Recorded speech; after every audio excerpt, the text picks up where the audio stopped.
Yeah, you do. Yeah, you do. I don't know about y'all. I got down last night. We boogied a little last night. College football's back. Baby. Oh, it felt so good. It felt so right. It felt so nice to sit down in the bro cave and yesterday watch a bunch of evening. blowouts.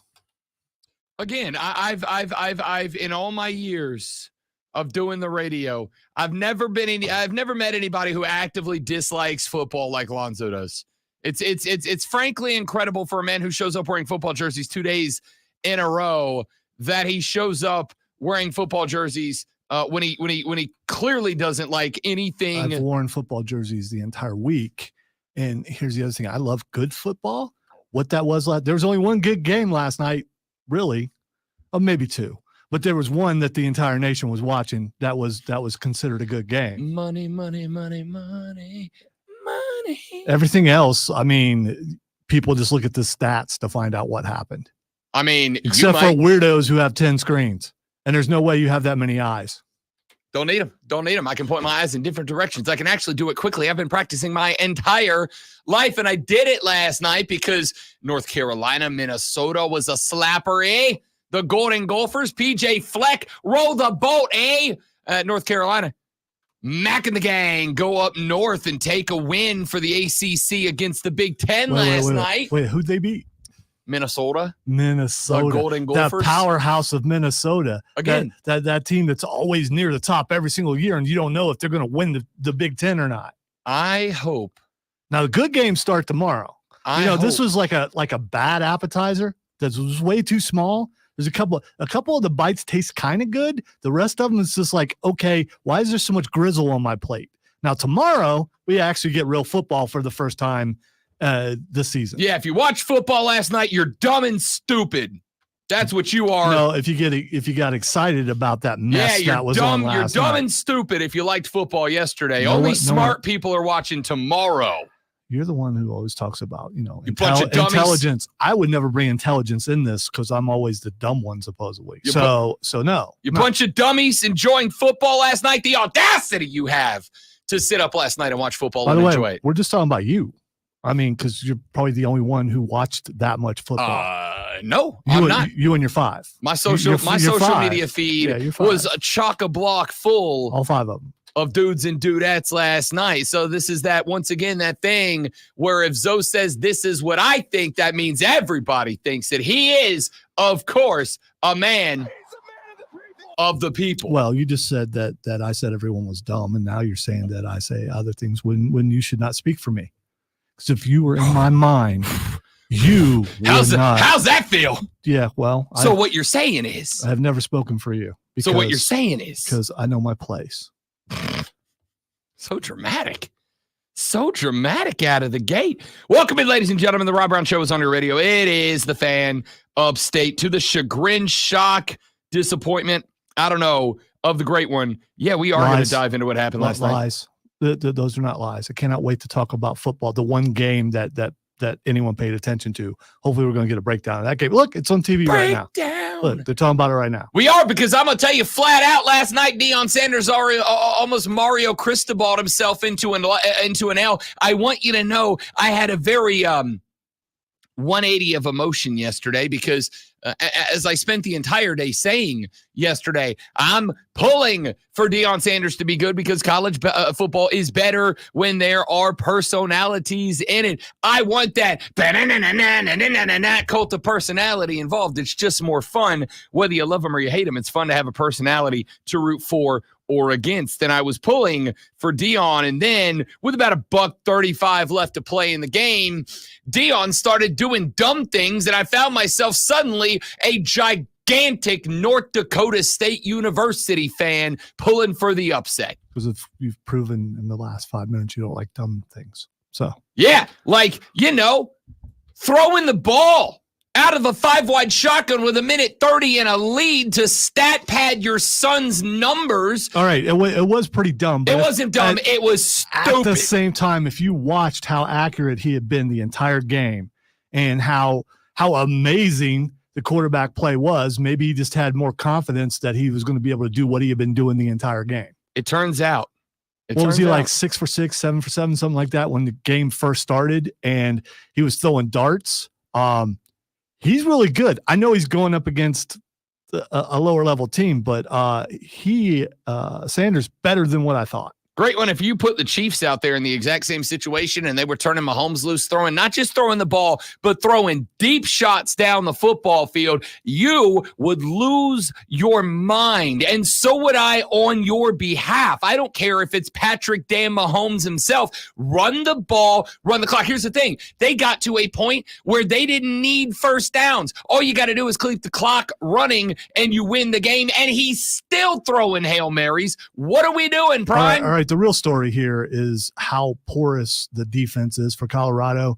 They are going if they can't, they're going to get rocked this entire season if they can't figure out the defense, which is surprising seeing how the head coach is a defensive guy. But the defense horrible.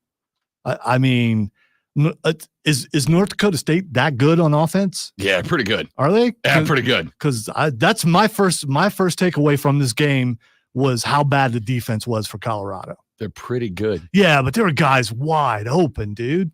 I mean, like people not within 5 yards of them, especially in the fourth quarter when it mattered most. That defense was not playing that good. You know, we're doing unofficial wrestling night here on the show. I'm going to bring back something that I used to do for Mario all the time. If you give me 2 seconds. Ladies and gentlemen, wrestling's at its best when there's bad guys in wrestling, and sometimes I like to be the bad guy, so I'm going to be the bad guy here for just a minute. There's one thing that I very much appreciate about the betting public, and that is this. If you're listening to BetMGM tonight, if you listen to the BetQL network, you're a smart bettor. The good news for us as smart bettors is that the majority of the bettors are real dumb bettors. The majority of the bettors don't think about what they're doing. They just react emotionally. And that means that we, this little heel faction we're building over here, we can take advantage. You know, sometimes the best time to be a heel is when the face is being a dumbass, is out there living on prayers and vitamins. Am I right, Hulk Hogan? That's when you smack them in the back with the steel chair, you cash in the briefcase, and you become the reigning, defending, undisputed heavyweight champion. I am about to take every dollar that I have made as a guest host last week on You Better You Bet, this week on BetMGM tonight. I'm going to wrap it all into one big bill, and I'm throwing all on North Dakota State University to cover up against Colorado, because you just pointed out Colorado's got like 2 defensive players back there. Everybody else questionable at best. And oh, by the way, in case you're not paying attention to regular sports talk radio like the Rob Brown Show that airs from 6 to 10 Eastern, available at VFan Upstate Up and wherever major podcasts are found, Colorado's not good, and they're distracted with Dion being the Bruce Lee of BS. Colorado may outright lose this game, but I'm definitely picking the Bison to cover up that 8.5. Ladies and gentlemen, let's make some cash. Fear the FCS. Gosh, it's almost like I know Ballin said exactly what was going to happen in that game. Almost. And here's the thing. It didn't have to be that close. It didn't have to be that panic-inducing for Colorado. It really did not. But here's what happened. And I'm convinced I picked up on a theory last night after that was my take from Wednesday on BetMGM tonight and the BetQL Network, a take that turned out to be 100% correct from start to finish, top to bottom. I jumped onto a theory last night because I went yesterday. I picked up the wedding suit, got the Lonzo, chef's kiss. I look good. Of course you do. I look good. It's green. I didn't know it was going to. It's green, but it's got this shine to it. It's got this little sheen. Not overwhelming, not obnoxious, not like Elton John on stage, but it's got just this little bit of sheen to it. Looks good. All right. So I picked up the suit. Okay. How long did you stare at yourself? I may have done a lap or two around the suit store. Okay. May have done a lap or two. Did you do the catwalk, or did you do the Vince McMahon? No, they put me in one of those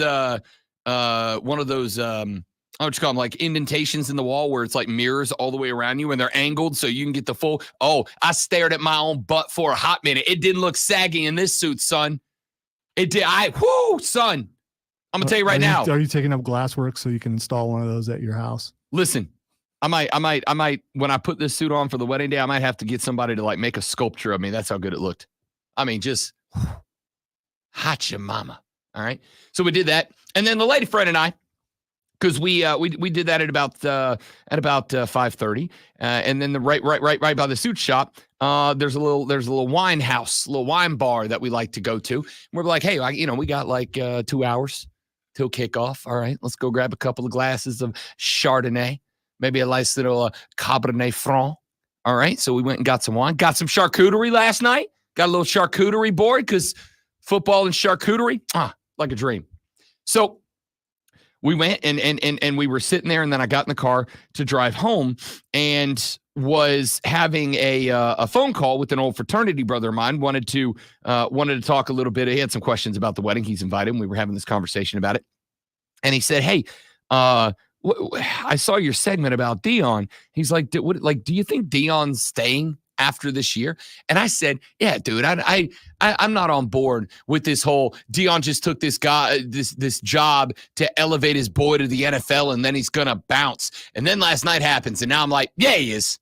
Yeah, he is. Prime's gonna stay there long enough to get Shador into the top 3 or 4 picks in the draft next year, and then he's gonna bounce from the Buffs. He's gonna be out. Because last night, anybody with an iota of working football knowledge, was screaming at Deion Sanders through their TV last night.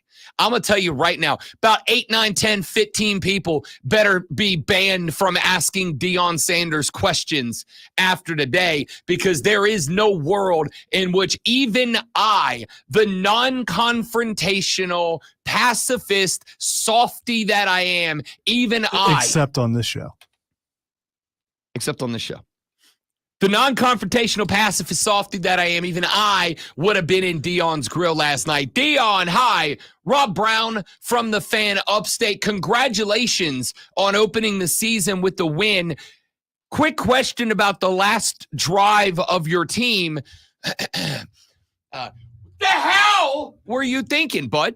What's the play? Why are you having your son take 7-step drops in the pocket with a 4-wide set and wing 20-yard passes down the field when you needed the clock to run? Can you please explain it to me? Because the popular thought out there on social media, Prime, and I know that you operate on social media. I know that you operate on clicks. I know that you love the attention. That's how Prime became Prime, and I'm good with that. I really am. Love having you here in Boulder, Coach. But what the hell were you thinking? Because that was well, I'm not a columnist, so I shan't advance my opinion. But if I was going to, Prime, I'd say that was real dumb. That was real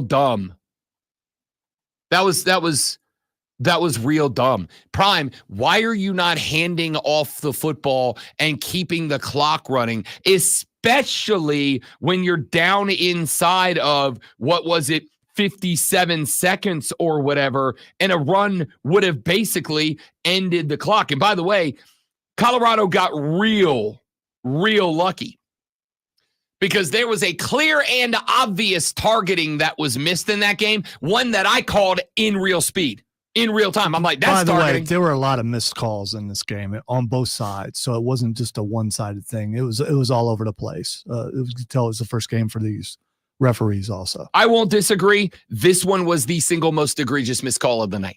It wasn't like it was like, debatable. No, it wasn't. No, that's textbook. They should take in refereeing school, when they're teaching, when it's targeting day at ref school, they should just put that clip on repeat. This is targeting. This right here, this is it. This is the definition of top to bottom. This is targeting. But put that aside, and the fact that it would have added 15 more yards and taken a Colorado defender off the field and given North Dakota State about an extra 12 seconds on the clock. And anybody who watched that last clip, 12 more seconds all the Bison would have needed was about 5 more yards to put that thing away and ice that bad boy and steal that win. But that's not anything Deion has direct control over, so I won't hold that against him. What I will hold against him is, why are you stat padding your child at the detriment of your football team?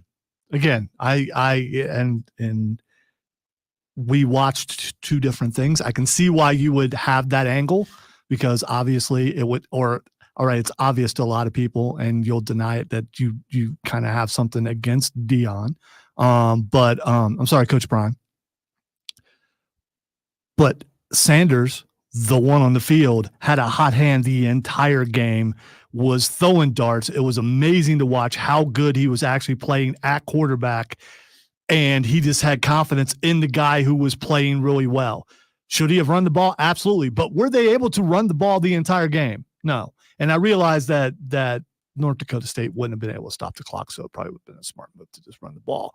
But I don't think it's pad statting. And how do we know? How's it not? He's running 4 wide, 20-yard routes. How do we know that a run and play wasn't called? Then if you're calling running plays and Shedor's in the huddle going, hey, you guys, you know what? My dad, 4 wide, run the streaks, then get his ass out of the game. You know that's not what happened. I know that's not what happened. No, I don't know that's not what happened. I have watched him on several different shows and everything. He has an arrogance about him greater than his dad's arrogance. So I believe that is a possibility. Okay, I'll address that. Fine. I will play the game and say that. I'll even say that is what happened. Deion's in there going, power dive ISO left. And Shedeur goes, y'all, that 4 wide, streaks 9, go down there. It's the old bleep it, horns down there somewhere. Yeah, I'm gonna be a hero, and I'm gonna go out there and do what I've been doing the entire game. I don't care what Dad says. I'm gonna throw a touchdown. You watch. Let's say that happened. I am good to pretend that happened. Let's say that happened. All right, let's say it happened. Then get his ass off the field. Not pulling him in that situation is as if not more egregious than not running the ball to the clock hitting 0. You run the ball, the clock goes to 0. That there is not a single good reason anywhere that you are throwing the ball. And if your boy overruled you and threw it instead of running it, then yank him off the field. I don't care if he's the greatest quarterback ever. Happened. Pete Carroll in the Super Bowl. There's a bunch of times where coaches should have run the ball and they didn't. There is a difference between we have to score and if 0 things happen, we win. 0 things happen, we win. It's a different world. Pete Carroll, I agree, should have run the ball. Give it to Marshawn. Let him beast mode you. I agree entirely. But they had to score. You know what the Buffaloes had to do? Nothing. They had to accomplish nothing. And they win the game. And they couldn't pull it off. Incredible from Deion's Buffs. Back after this on the Rob Brown Show on the Fan Upstate.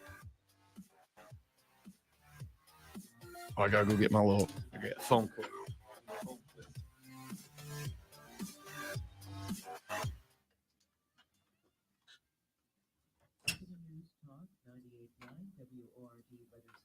Here's the Carolinas' most trusted forecast and the Fan Upstate.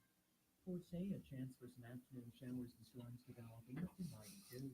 Storms this evening, low at 71. And a chance for afternoon storms Saturday through Labor Day, low 90 Saturday and Sunday, mid-80s Labor Day.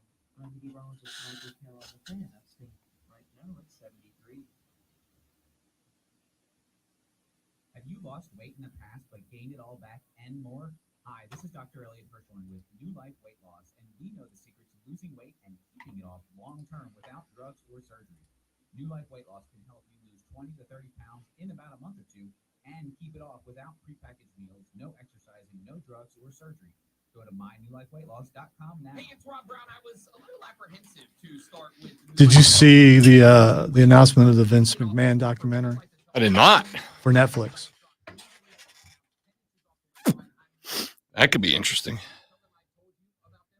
Is it a tribute doc or are they no, it is not. They're gonna hammer him? Yeah, I've seen several different. Good. Zach, we're gonna get some Braves ball in here today.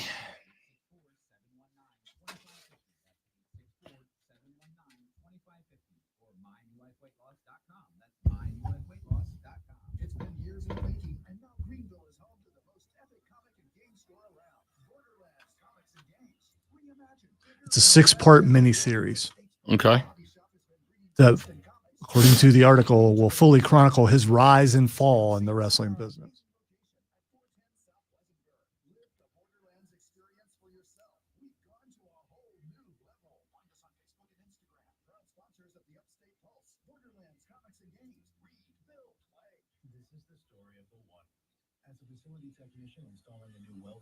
So it started off as a biography, and he was, McMahon was down for it, and was doing a bunch of interviews, And then stuff. everything happened. Then the scandal broke, and it turned into something else.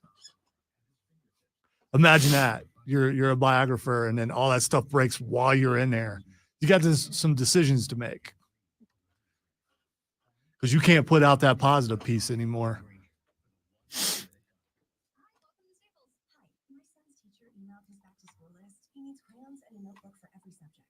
No problem. With Staples Hot Deals, you'll find super low prices on items for back to school.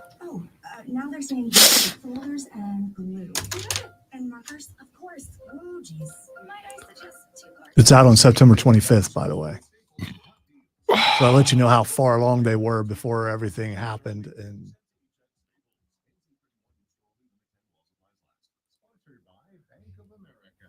it's from the guy who did, was it Tiger King? Oh, okay. Yeah. Let's get weird. So I can't wait to watch and find that episode where suddenly things go the other direction. Yeah. A bit of So a they tone do like shift. some breaking news in the middle of the thing, and then suddenly I guess there's probably some. Do they talk to the women who were involved and stuff? I mean, like that? I honestly, I feel like if they don't, I become less interested in it.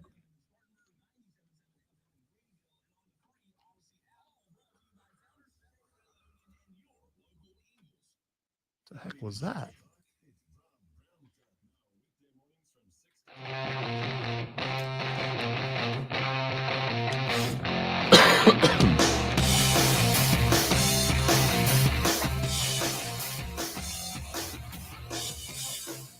The Rob Brown Show on your radio, the Fan Upstate, night number 1 in college football. Well, technically night number 2 in college football, but some of you don't have respect for week 0. So you got some week 1 action last night. No, Chelsea Messenger, I was not prepared. You're doing your own show. Stay off mine, Chelsea. I love Chelsea. She's the best. She's great. We're good now. I fixed it. I muted it. No more Chelsea.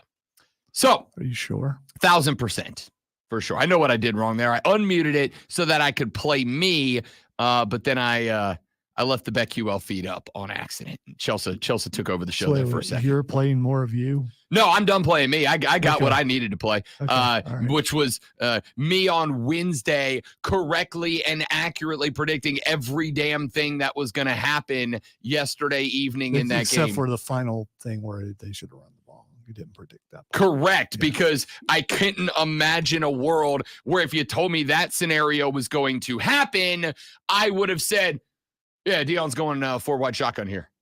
Yeah, that's what that's what they're going to do. Do you remember last year, the end of the Miami Georgia Tech game when Mario Cristobal's team just melted down and it cost them a win? Remember when the play calling last year, because Miami, who all they had to do was take a knee and they win the game, and instead they didn't do that. And instead of taking a knee and winning the game, they fumbled the football, and Georgia Tech got it back and took it down and went 74 yards to win the game. A 23-20 come from behind Yellow Jackets win behind Haynes King. Yeah, that. It was literally that level of dumb. A game last year. A game last year that we are still making fun of this year. A game that happened nearly a full year ago that is going to be one of those games that I call a rent-free game. That game that is just always going to occupy real estate in your noggin, rent-free forever. There will never be a time when I hear, coming up this weekend, Miami, Georgia Tech, it's an AC, that I'm not going to go, kneel the ball, dummy. Kneel the ball. Just take a knee. Just take a knee. This was that. When old boy last night for NDSU lobbed a Hail Mary down to the other end of the field, and it got tipped and bobbled and caught. More proof of what I'm saying about Deion's defense. What do you do in that? You bat it down. You don't bat it up. Oh, for sure. And they could have batted that ball down, and this conversation would be less of what it is. I mean, it still wouldn't be, because if that's not North Dakota State, if that's Cam Rising in Utah, I mean, you're losing that game. I don't know what to tell you. If Cam Miller had 5 more yards of arm strength in him, that's touchdown. All right, you are correct. Knock the ball down. Knock the ball down. This is like elementary school. Not even like elementary level. This is elementary school football. When your all-time QB drops back and goes 500 and throws it up in the air, and you've got 400, so you can't catch it because you'll bust and go back to 0. You all remember 500, one of the greatest football games of all time. You never played 500? Never heard of it. We played a lot of smear or something. Oh yeah, we don't do that anymore. We're past that. All right, we're past that. It's now called kill the quarterback. Yeah. Which is so much better, isn't it? I Yeah. mean, anyway, whatever. So explain this game that you're speaking of. So 500, you got a guy who throws the ball up in the air. Everybody else is down on the other side of the field, and the guy with the football throws it way high up in the air, and then he calls out a point total. So he'll throw it up in the air, and right before it comes down, he'll say 100, 200, 300, 400, and the goal is to catch a point total that gets you to 500, and if you catch 500, you win. So if he throws it up in the air and he says 200 and you catch it, you have 200 points. But if he throws the next one up and he says 400, you don't want to catch it because you'll go over 500 back to 0. So then your job becomes play defense, knock the ball down so nobody else can catch it and get 400 points. This is the nerdiest football game I've ever heard of. So it's football with math. I mean, yes, it's very hard to add to 5. That's real rough. You weren't in my neighborhood. That's real rough. You were not in my neighborhood. I'm relatively sure even your teachers who chunk desk at their kids for misbehaving could get you to add to 5. Oh, that was pre-algebra. So yeah. So they played a game of 500 with the final play, and if Cam Miller had another like 2 yards arm strength in him, that's a tutty. But put that aside for a minute. To me, the biggest thing that stuck out about this whole game, and I'm not just talking about the place selection from Deion, but it falls in the fold. I'm not just talking about them not knocking the ball down and allowing NDSU to catch it. If there's a running back with some quadzilla thighs down there, who's to say he doesn't put the shoulder pads on the wide receiver, just pick him up and push him into the end zone for a tutty and a dub, right? Forget all of that and add all of these mistakes together. Do you know what I got out of last night? I got out of last night that while the talent level for Colorado maybe did get better, right? I mean, you had Jimmy Horn Jr. last night, 198 yards of receiving and a tutty. Travis Hunter, 132 through the air and 3 touchdowns last night. Quick question about him. If the draft were today, what position is he being drafted at?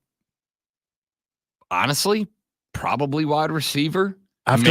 Maybe he's a 2-way guy. Yeah, after last night, I would think wide receiver. I don't know. I mean, all the things aside, didn't you think Colorado looked really fast on offense? Colorado looks fast as hell, and they better be, because they're not beating anybody by playing football. They are going to win games by out-athleting people. That is literally when Deion got to Colorado. There's going to be a day where it's going to happen this season where I'm going to get real mad on a Saturday, and I'm going to go dig back a year and a half ago and dig up my take from the day Deion got hired. Because the take was, at Jackson State, Deion did not win by coaching a good football team. Deion won by getting incredible athletes and just having better athletes out there than the teams that he was playing. And that is easier to do That is easier to do when you're playing FCS caliber ball. That's easier to do when you're playing HBCU ball. It's just easier. The athletic competition level isn't as high at that level, at the Jackson State level. And not just there, but like the Sun Belt, right? Same thing. The level of competition isn't as high. So if you can get D1 blue chip caliber talent and get them to play at that level, that's like playing I don't know, Madden, but on rookie mode. It doesn't matter if I'm good or not. All my players are faster than all your players. And I said when Deion got the job at Colorado, I'm like, y'all better look the hell out, because Deion better look the hell out, because what Deion's going to think is that Shedeur and Travis and all these dudes who are absolutely dudes, Jimmy Horn Jr., absolutely a dude, ain't no doubt. But what Deion's going to think is what worked at Jackson is going to work at Colorado. That is, we're just going to go out there and we're just going to out-athlete you to death. Now, this is a good FCS team, North Dakota State, but it's an FCS team, right? This is a team who does have guys that transfer out to go play at Arkansas because they want to step up in talent. This is not, you didn't do that. You did it against North Dakota State. What's going to happen if the guy out there across from him isn't Cam Miller, but Cam Rising? That's a different world, right? What's going to happen if instead of Cam Miller on the other side playing quarterback, what happens if the other side is Texas? Hell, let's just stay in the Big 12. Noah Fafita in Arizona. This team's not beating Arizona. This team's not beating Arizona State, to be honest. Ain't beating Kansas. Ain't beating Kansas State. I told you coming in, I am so grateful to the betting public. I am. Because y'all that bought in on the Deion thing, y'all played yourselves. All right? And Rob Brown, okay, let's be clear. I don't make a lot of season-long bets, all right? I don't. I make a couple every now and then if I really like them. One of the ones that I really liked was Colorado under their win total. You know why? Because y'all betted up a full game. A full game. I say y'all, you know who I'm talking about. If you didn't bet on Deion and the Buffs, you're not one of them.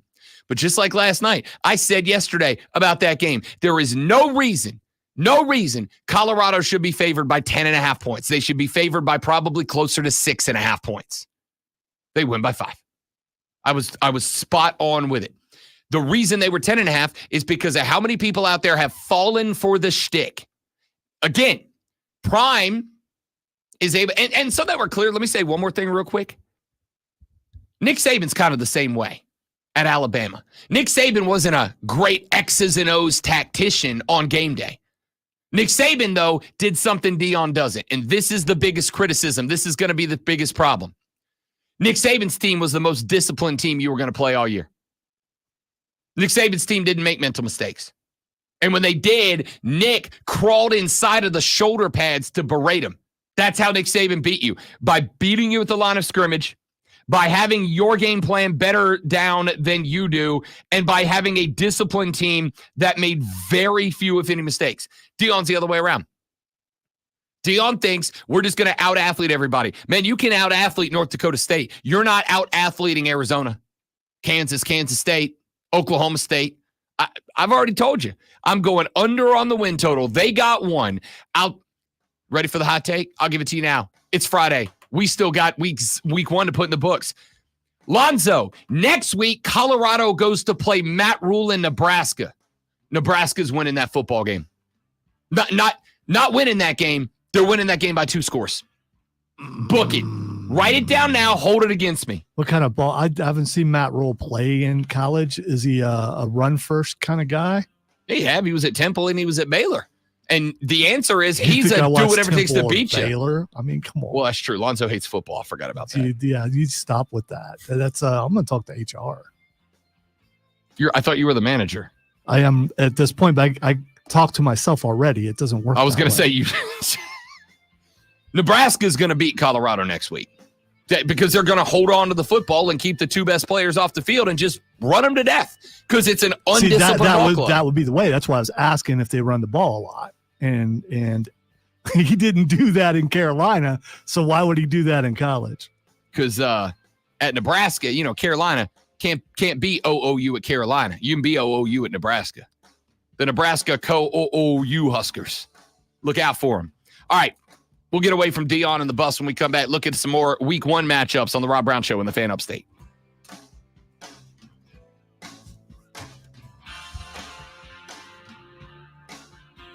See, I don't know. If you're playing that prodding kind of offense, run the ball, Colorado doesn't need that much time to score. So I think it depends on their defense. Maybe Colorado should just let the other team score real quick. They have to score first, and then let the other team. No, they would want to score. Yeah. They need to score first, and let the other team score every single time.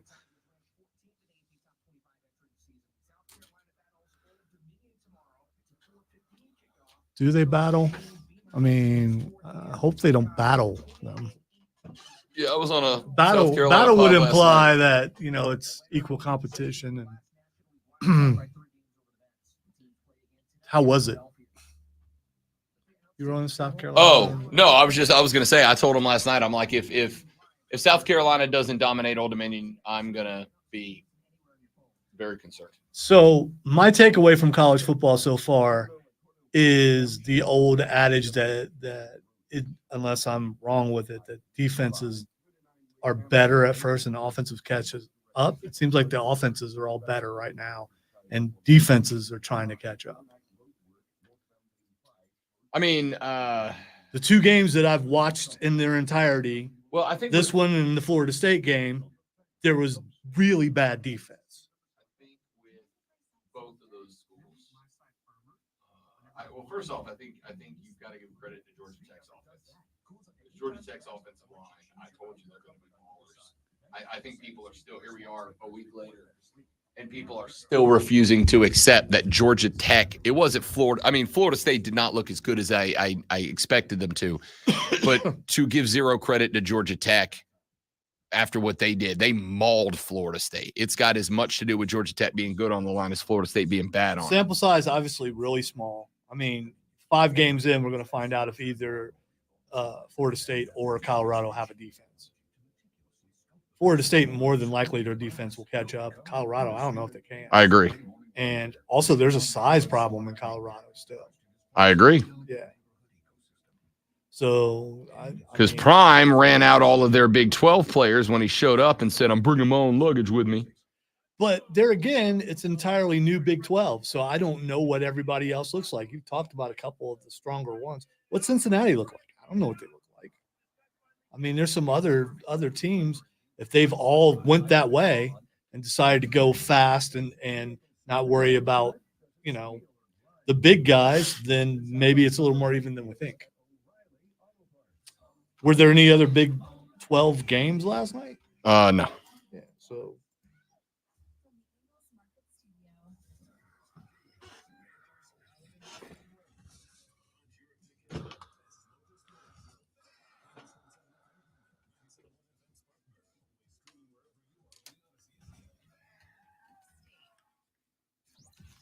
At 71307.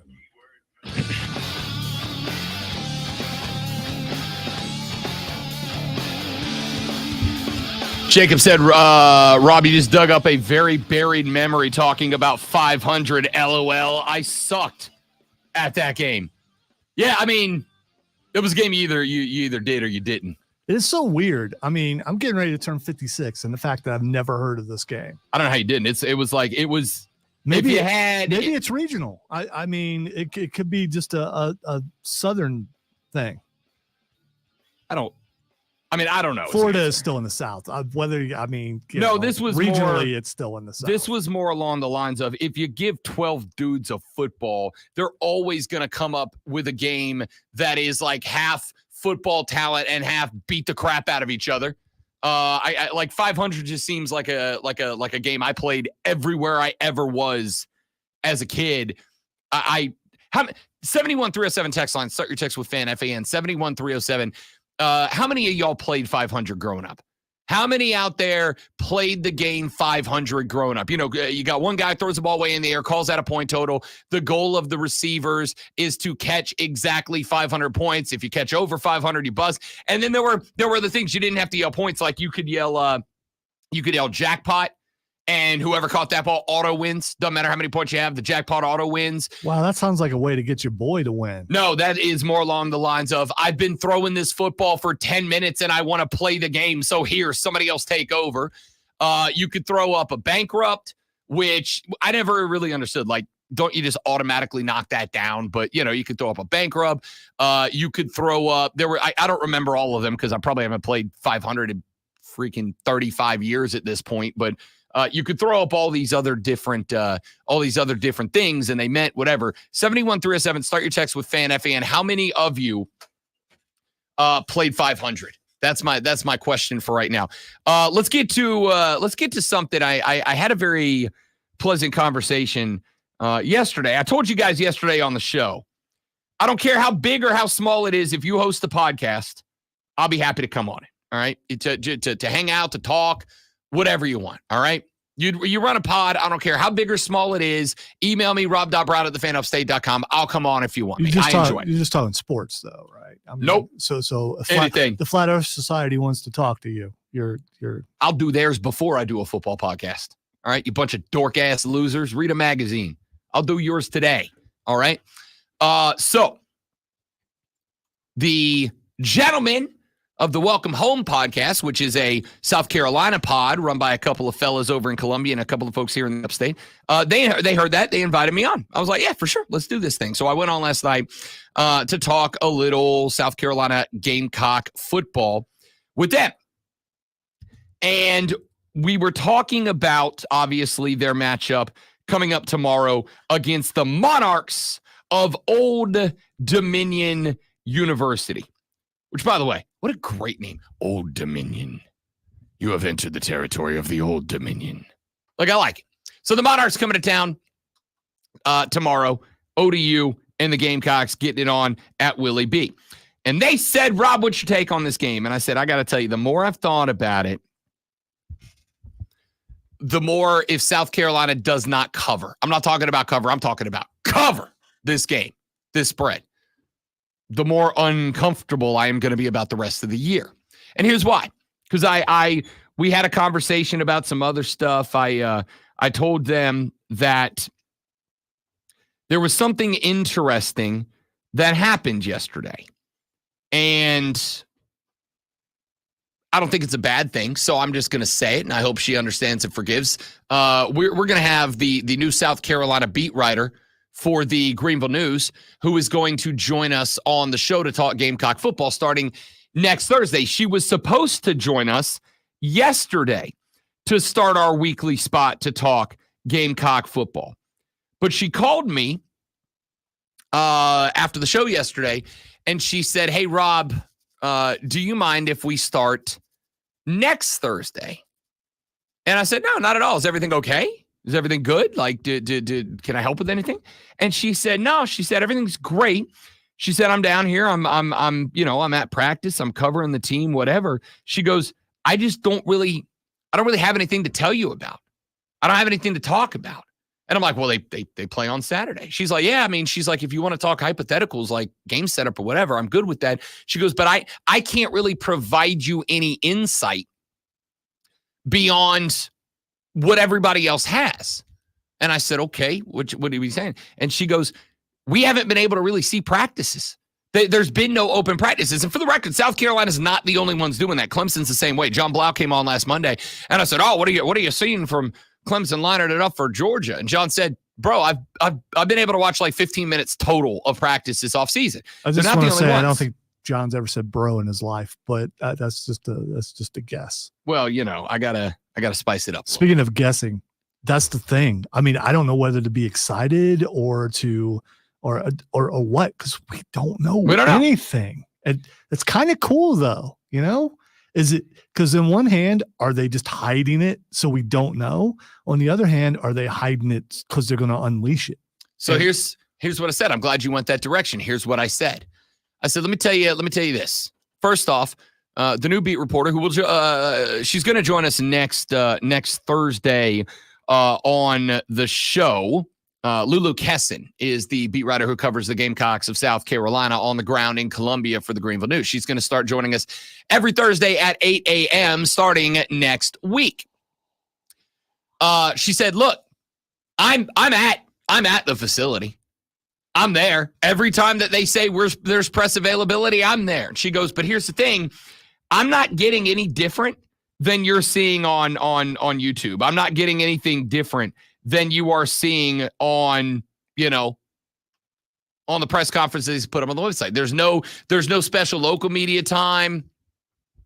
There's no special availability." And she said on top of that, now let me rephrase that. She did not say this. I'm not quoting her. I am inferring based on what she said, and we can ask her about it next week. But the inference that she had, or at least that I took away from that conversation last night or yesterday afternoon, pardon me, was that even when Shane and the coaching staff are talking to the media, Shane and the coaching staff are speaking in the most coach speak platitudes you're going to find anywhere. Well, we're excited about game one. We're just trying to keep guys healthy. Scrimmage looks good. Everybody's real good. We're just trying to stay healthy. The stuff you say when you don't want to say anything at all. Coach speak. You know what I'm talking about. I go back to the very early portion of this offseason.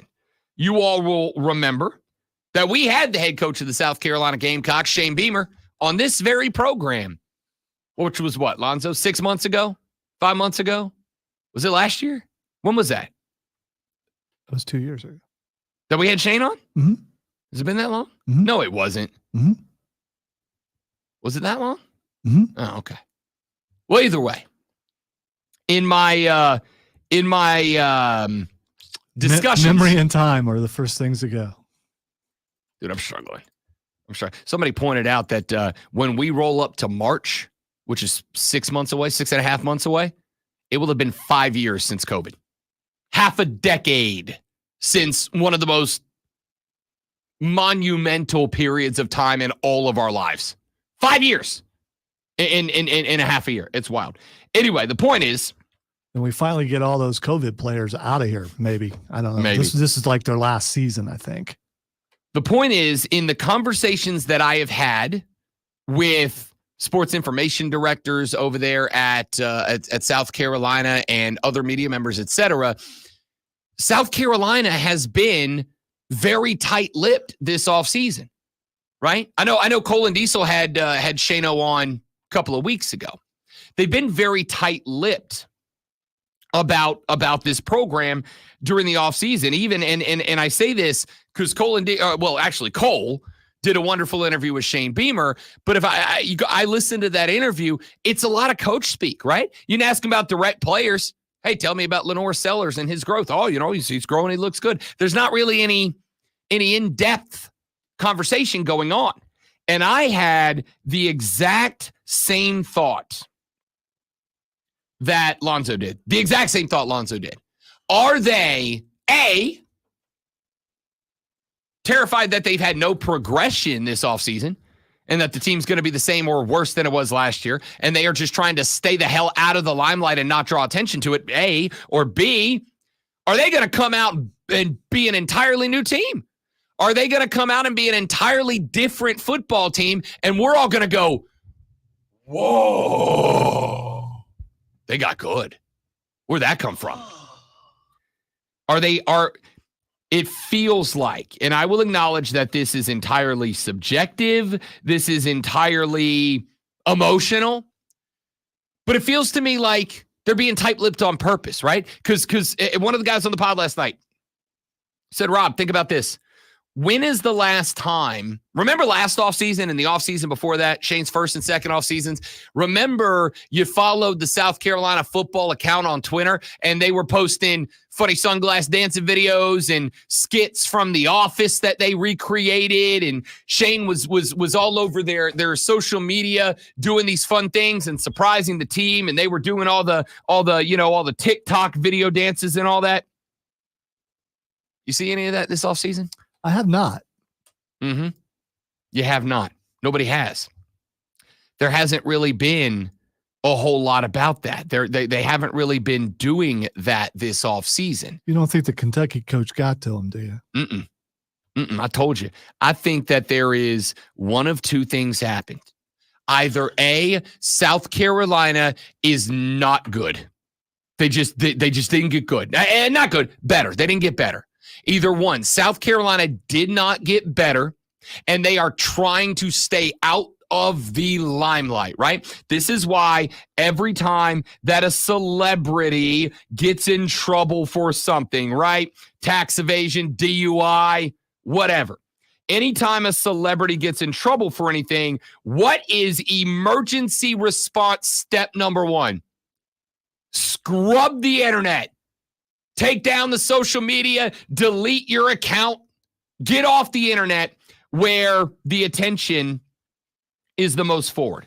Well, if they didn't get better this offseason, and they know they didn't get better, and they know that they're about to come into, because I'll tell you right now, if the same team that played last year plays this year, I don't think you're winning 5 games. I think you're like 4-8 this year, all right? At best, 4-8, okay? If they didn't get better, then they are taking the remove your internet presence thing very seriously, because there ain't none of it this offseason. No, it's not been there. The other option, and this is the one for your sake, Gamecock fans, I hope is accurate and correct. The other option, to me, is the opposite of that. The other option is that they did improve. They did get better. Rocket Sanders has been tearing it up. Lenora Sellers is going to be that dude. I haven't gotten the chance to play it yet, but all my friends who do from other parts of the country, they tell me that Nicholas Harbor is a Madden 07 Michael Vick style cheat code in that game. The man's a 99 overall, and apparently in some leagues, you're not even allowed to play as South Carolina because Nick Harbor is a glitch in the game. If that comes to fruition, then South Carolina breaks onto the scene. Maybe they come out, they hold a little something back against ODU. They cover the spread, but they don't really show anything because who do they have in week 2? Who do they have in week 2? The Kentucky Wildcats. The other Stoops. They got baby Stoops, little bro Stoops. Not Big Game Bob. They got Mark Stoops in week 2. You don't think Shane Beamer, if he's got a little something, if they got a little development to lean on, if Nick Harbor is the human cheat code, if Lenora Sellers does got it together as QB1, if they found some dogs on the offense, maybe they come out and they go 65, 70% against ODU. They do enough to cover and then just kind of hang out at that number because they're trying to save it all up for Kentucky. Maybe that is the way to handle it. You come out, you beat Kentucky by 35 because you're that much better, and you put the world on notice. But I don't know what's more likely, that they figured something out or that they figured nothing out. But this realization hit me last night like a stack of bricks. Great one. We ain't heard a damn thing out of the program this offseason. No funny videos, no big emotional speeches, no TikToks. It didn't hit me till about 6 or 7 minutes ago. Yeah. So I just didn't really think about it.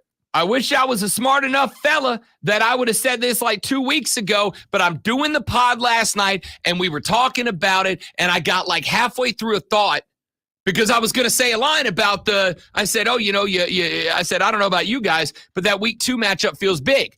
I asked them, is South Carolina, Kentucky a rivalry now? Feels like it is to me, right? I said, because of the funny glasses and dancing in the locker room comments, I'm like, it kind of feels like a rivalry now.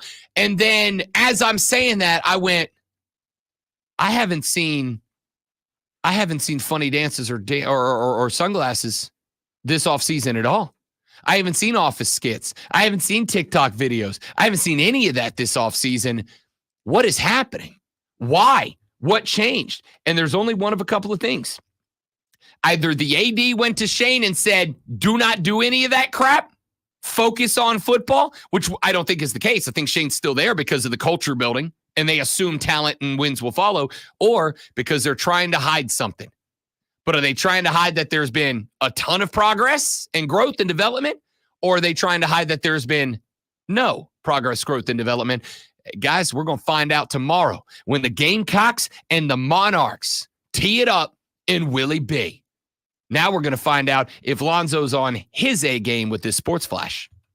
Wow. Probably not. The Atlanta Braves squandered a 4-0 lead in the 6th inning to drop the first of 4-game set on the road at Philadelphia with a 5-4 loss to the Phillies. Atlanta collected 7 hits, including a pair of Matt Olson home runs, but struck out 13 times in the loss. Philadelphia's divisional lead grows to 6 games, while Atlanta's lead over New York for the final wild card spot stays at 3 games.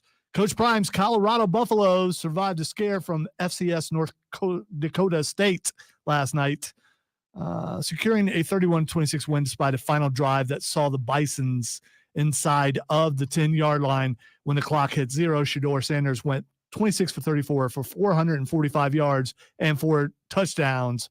That's pretty good, by the way. And make sure you tune in tonight at 7 p.m. as the Burns Rebels head to Irmo, take on the Yellow Jackets. It's Burns versus Irmo right here on your home for Burns Rebels football. The Fan, Upstate.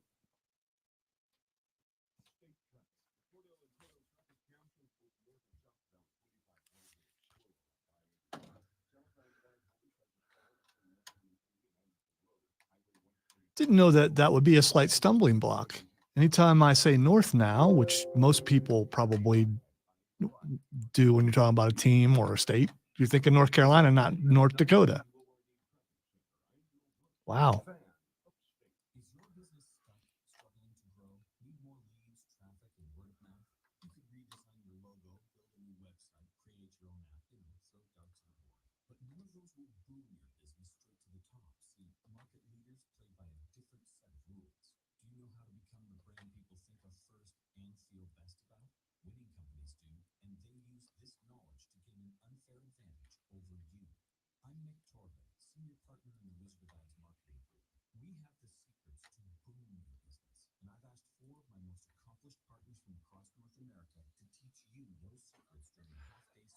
Did you know yesterday was the day when Skynet went sentient?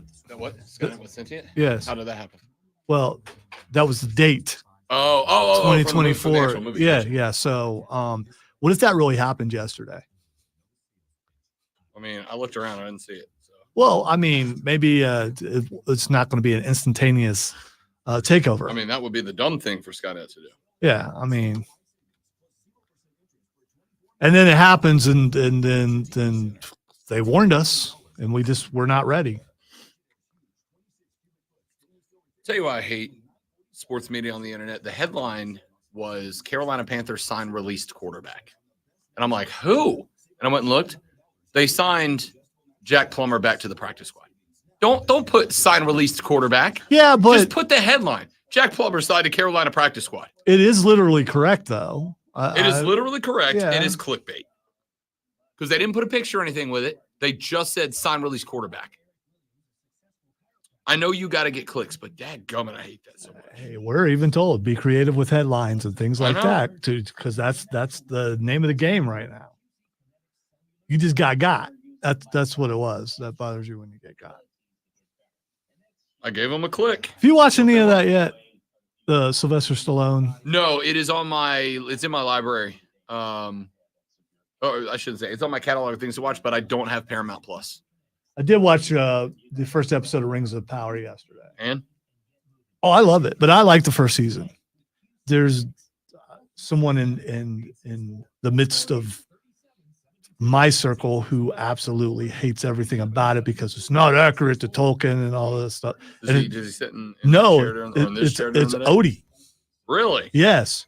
He like refuses to watch it. I've read the Silmarillion. It's not like, it's like, dude, it's loosely interpreted. I mean, Silmarillion is sporadic stories all over the place. There's stuff that kind of happens in between.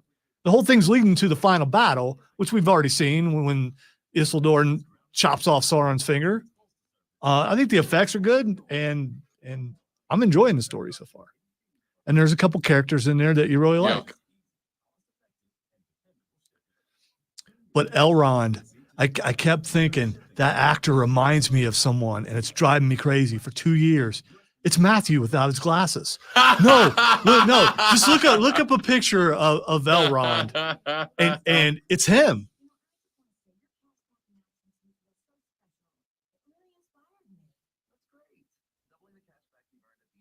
I don't want to go to YouTube. I want to read the comment that your YouTube ad is covered. Double dipping, double feature, double header, double whammy. Basically double or nothing. You earn, we match. Discover Cashback Match. See terms at discover.com/credit card. The Fan. Matt World, first break. 10-4.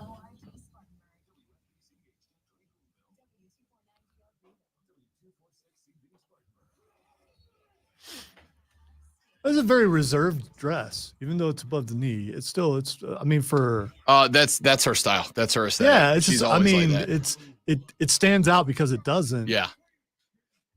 scream at you like a lot of the stuff they wear.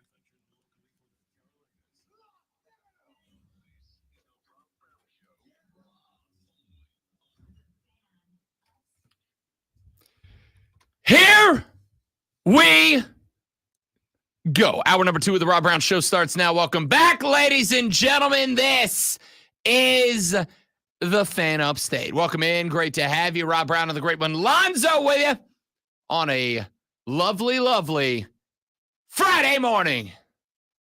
Friday morning. I was saving it, but okay. There's no quota on the Rebecca. That was We can- going to we be can- my we can- clip in between. Now I got to find something else because I don't want to be repetitive. We can there it is. Good vibes only. Because last time I did that, Friday. You seem to be gotta getting get upset, down on so- Friday. and one thing I don't ever want to do is upset Rob Brown because that's not what I'm here for. Mhm, mhm, I'm mhm. done. I want to give him a verbal back rub. No, last. Don't have. I meant shoulder thing. I don't know how to say the shoulder thing. No, I mean that is a back rub. Yeah. Just Well, for. how would you call the shoulder thing? You know, where you got this, champ. That kind of no, thing. that's back rub for sure. Isn't there another name for it? A shoulder? Yeah, I don't know. I'm just saying I want to give him a verbal back rub is not a combination of words I'd think I was going to hear from the I was great one. trying to find a way to be supportive. I appreciate it. sarcastically. Oh, well, that's obvious. We've got a lot to get to over the back 3 hours of the show. We do have to get some baseball in here. The Atlanta Braves on the road 4-game set against the Philadelphia Phillies, a very important 4-game set. And game 1 was there for the taking for Atlanta last night. But unfortunately, Uncle Charlie Morton fell apart in the 5th inning, got yanked after 5.1, and then the reservists and closers for Atlanta gave up a couple, and the Phillies come back and steal game 1 after being down 4-0 against Atlanta. A 5-4 win for the Phillies last night. The Atlanta Braves have to at least split this series if there is any hope remaining of winning the National League East. If they do not split this series, and frankly, I'm actually going to go one step further. I think the Braves have to win this series if they want any chance to win the AL East. They will have to win the next 3 in a row over the Phillies, and that is a tall task. So we'll talk about the Atlanta Braves coming up here in just a little while from right now. Of course, tomorrow is college football day in America. So coming up later on in the show, we've got your Rob Brown Show viewer guide to week number 1 that includes the quad box. We're going to tell you the 4 games in the 3 windows of play that I suggest you keep an eye on if you want to be the most well-informed college football fan that you can possibly be. We're going to get into that coming up a little bit later on in this hour of the show. 9 a.m. this a.m. We'll be joined by John Epps of the Moving the Chains crew. It was supposed to be Kevin and John, but Kev went to Columbia for the Hootie and the Blowfish show last night. And I told Kev, why don't you just take the morning off? Because if it's, Wait. Don't salespeople work on Fridays? not when they go to a Hootie and the Blowfish Okay, concert the must- night before. Must be nice. Can we ask John to wear the hat this week? I think John caught an earful from everybody, including his own boys, Yeah, for not rocking the hat last week. Because you and I both were like, who the heck is that? He, And he came on the stream. I'm like, yeah, it's like, who is that? Did they add somebody new? And with the background, it like made it didn't work. It just, it was disturbing. we'll see. So if you're listening, John, find a hat, dude. John Epps will be here. Jarrell Hendricks may be here, but at least one representative of the Moving the Chains pod will be here at 9 a.m. this a.m. to talk high school football. We got that coming up for you. We'll get into some NFL. Brandon Ayuk has been re-signed. Why am I telling you what's happened? Why am I telling you that at 7:05 when you got to be to work in 54 minutes and 33 seconds and you're going to talk sports with your coworkers? And if you're going to talk sports, you tune in now to find out what's going on when we do this.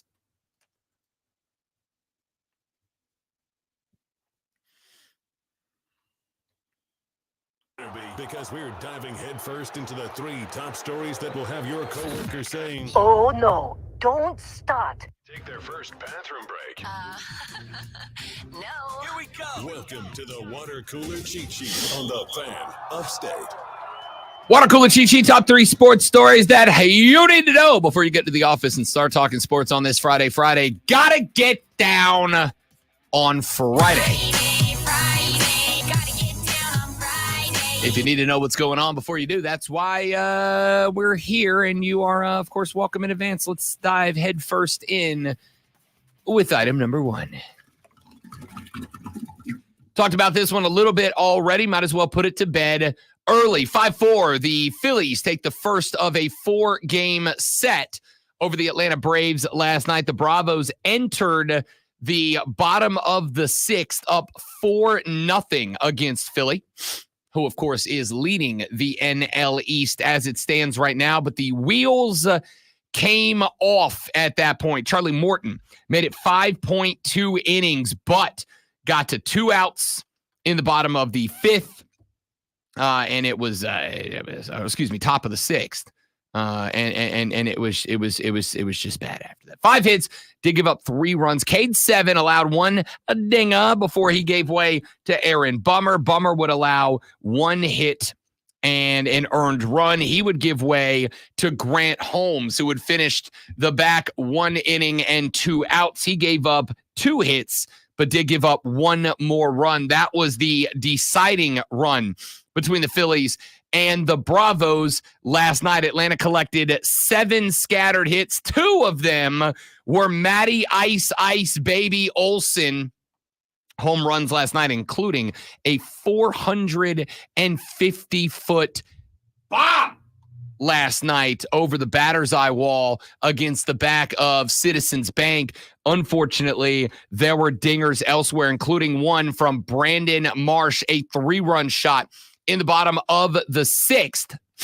That gave the Phillies the lead, and they would never get it back. Atlanta could not muster anything in the away half of the 7th, 8th, and 9th innings, so they dropped game 1 of the 4-game set. What does that mean? Well, it means that Philly has grown their lead in the National League Eastern Division back to a full 6 games. It means that the Atlanta Braves, as far as I am concerned, if they do not end this series within 5 games, there is no hope to win the division at that point. It will become a protect the wild card season, not a press to run down Philly season and earn yourself home field. Because while I have said a number of times that I do not think that teams are pressing for the 1 seed or the 2 seed and the first round bye anymore, I do think they would press for home field advantage in the divisional series if it is available to them. If the Braves are going to capture the NL East again, they will need to end this series within 5 games of Philadelphia. That means that they will need to win 2 of the remaining 3 games in this series. If they really want a shot, they just need to sweep this thing and get it down to that 3-game mark. The good news for the Bravos is that as it stands right now, they are a full 3 games up on the New York Mets. They did not lose any ground with the loss last night. 3 games up on the Mets for the final wild card spot. They remain 5 up on Chicago, 6 up on St. Louis, 6.5 on San Francisco, and 9 on the Reds. Everybody else 10.5 games back or further. They are 2 games back of the Padres for wild card spot number 2. The Padres on a 2-game losing streak now, so they did give 1 back to Atlanta.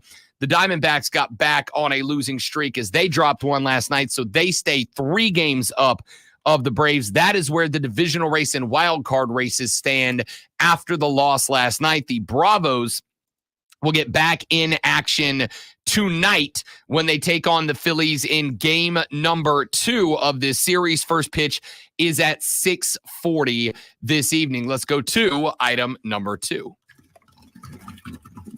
Tennis, not a sport that gets a lot of love in the water cooler cheat sheet. It's not something we bring up very often. And even if they are playing majors like the U.S. Open, it still very, very rarely makes the top 3 sports stories you need to know. But it does here. Carlos Alcaraz, the number 3 ranked player on planet Earth, and the dude that coming into this was one of the hottest players on planet Earth.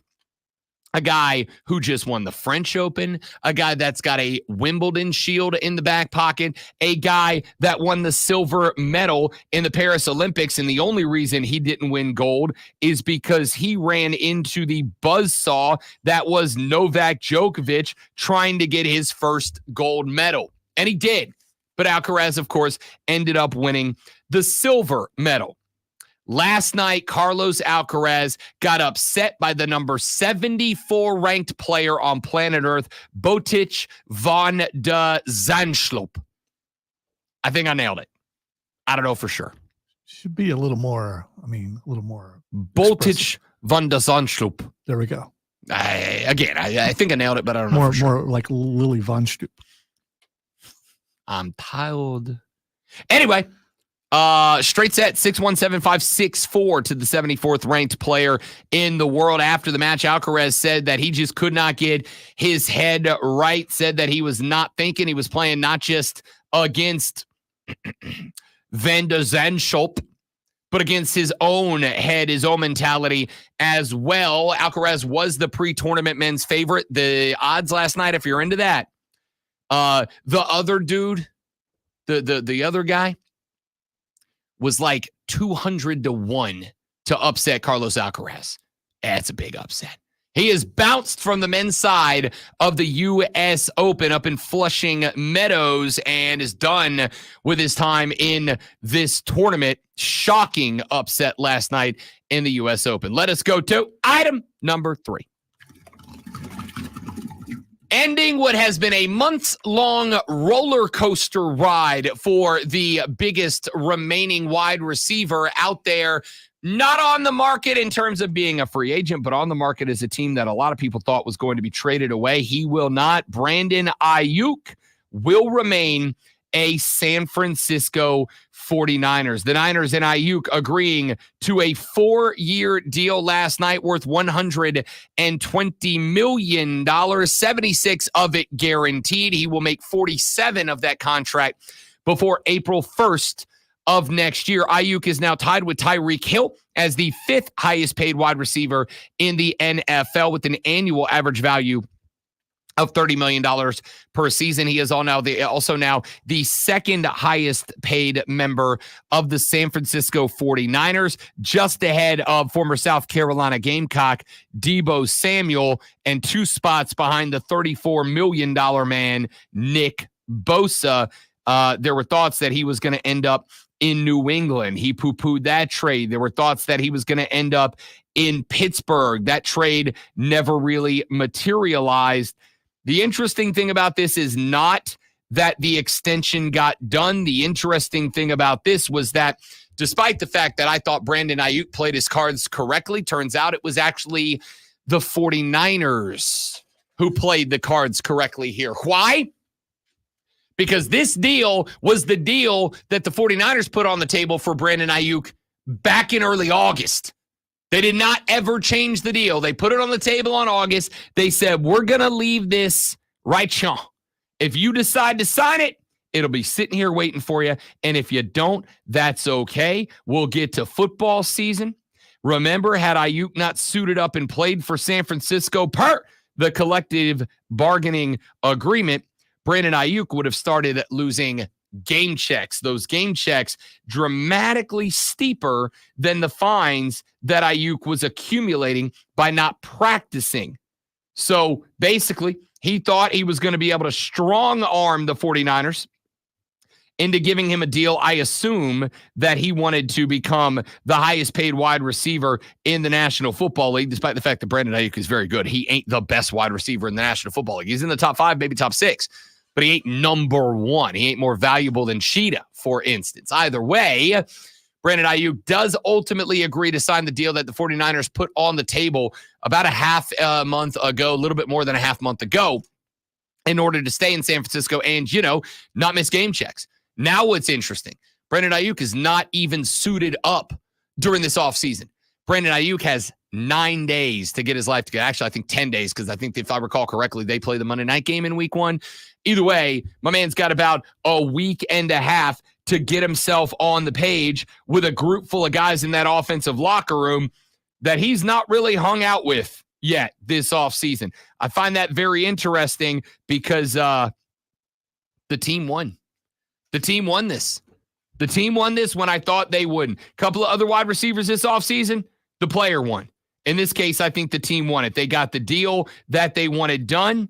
They didn't fall for it. When trade partners began to materialize, they played the game the right way to get Brandon Ayuk to say no to going to those teams, which he did, as he had a trade decline option. And Brandon Ayuk going to stay on board with the 49ers. Why is this important? Because 2 things. Number 1, all they got to do now is pay Brock Purdy, which, again, I don't think they're going to give him a big-time contract, because I think there's about 14 to 16 quarterbacks in the National Football League that could show up in San Francisco and perform at least as well, if not outperform Brock Purdy in that San Francisco offense. But number 2, I think San Francisco remains one of the 2 favorites in the NFC with this move. If they lost Brandon Ayuk, I do not think Brock Purdy is good enough by himself to get this team to a Super Bowl. He is a good quarterback who has to be lifted by a great team, not a great quarterback who lifts a great team. Well, guess what, kids? They got the party back together. Everybody is back involved. McCaffrey, Kittle, Ayuk, Samuels. They're all back in the fold. So I think the San Francisco 49ers are right back to the top of the NFC odds-on list to win a Super Bowl this year. When we come back here in a minute, what do you say we talk some college football as we get set for week number 1? We have spent some time talking about how important this game is for South Carolina to play Old Dominion. Let's talk about what we expect to see out of the matchup between South Carolina and Old Dominion. We'll do the same for Clemson and Georgia. To wrap up this hour, hour 3, we talk about everybody else on the Rob Brown Show in the Fan Upstate. My world. All right, guys, quick live, and we're back. Stay right there. Thank you very much.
All right, we back, y'all. Sponsored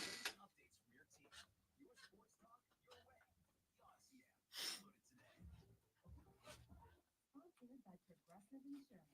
Progressive commercial insurance structured to fit your business's needs. And with tailored to adjustable coverages and even payment options, Progressive Commercial makes it easy to get what you need. Quote today in as little as 6 minutes at progressivecommercial.com. It's BetMGM tonight. 2 years ago, he pretty much individually won me my fantasy baseball league. This was 2 years ago because last year I won one game. Not good. Yeah, because I couldn't do the draft. I had cousin Joe do the draft. He got drunk instead. He came to mass. I couldn't communicate with you and I would do on the show. 3 friends in the next break. 10-4. Live sports betting updates as they happen. Weeknights at 7. Rise and shine, sports fans. Grab your coffee and a jolt of sports on the Rob Brown Show.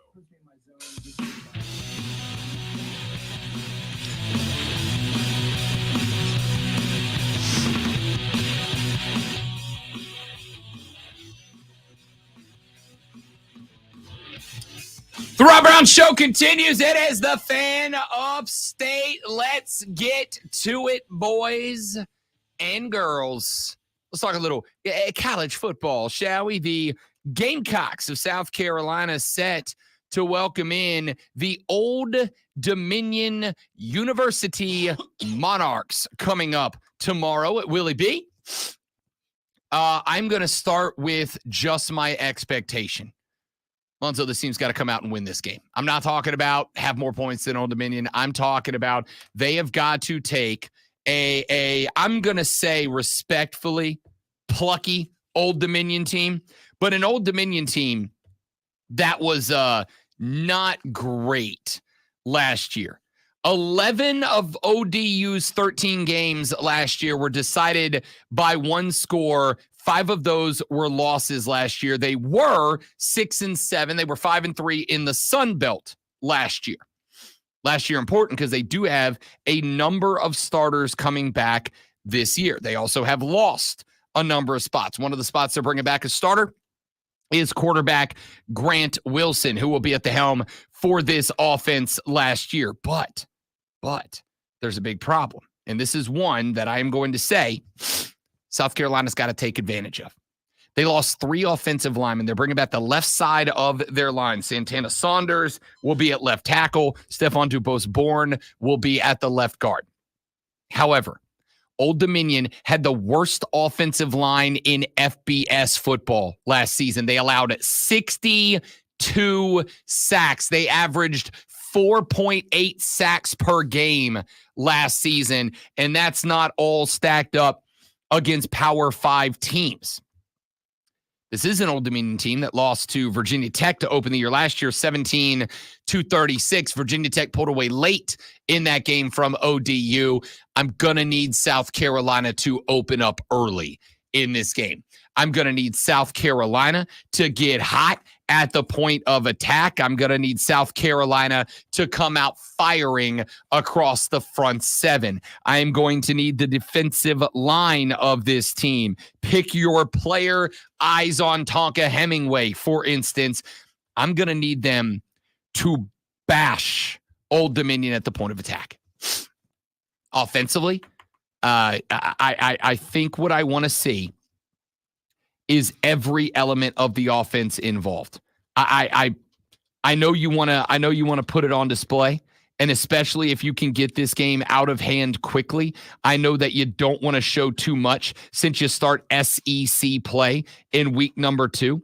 But I've said a couple of times this offseason, if I am South Carolina this year, I am not really focusing on, we got to come out and be the best SEC competitor we can be. I'm not really dialing in on, I want to go out there and show the SEC where, no. I want to show that we're a better football team. I want to show we're a better football team. I want to show we're an improved football team. I want to show we're a football team that has evolved, that has grown, that has improved, that has gotten better. And if I got to break out everything to drive ODU into the dirt, that's what I got to do. See, that's what I want to see garbage time.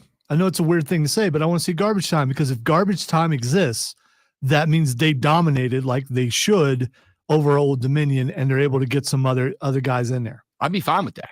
I'd be fine with that. Whatever it takes, and I'd even be fine to say it that way, Zoe. Whatever it takes to create garbage time, that's what I want to see. This is an ODU team that offensively was bad last year. I mean, bad last year. Defensively, kind of interesting. It was not a great defensive team last year, but there are some guys. Jason Henderson is going to be leading ODU from the linebacker position. I mean it when I say this, and I know that there are going to be some South Carolina fans that take this a certain kind of way. Please don't. It's not meant to be. Jason Henderson might be the best defensive player between both of these teams. The dude is a stud. Man ended the season last year. The 2023 season with 170 tackles.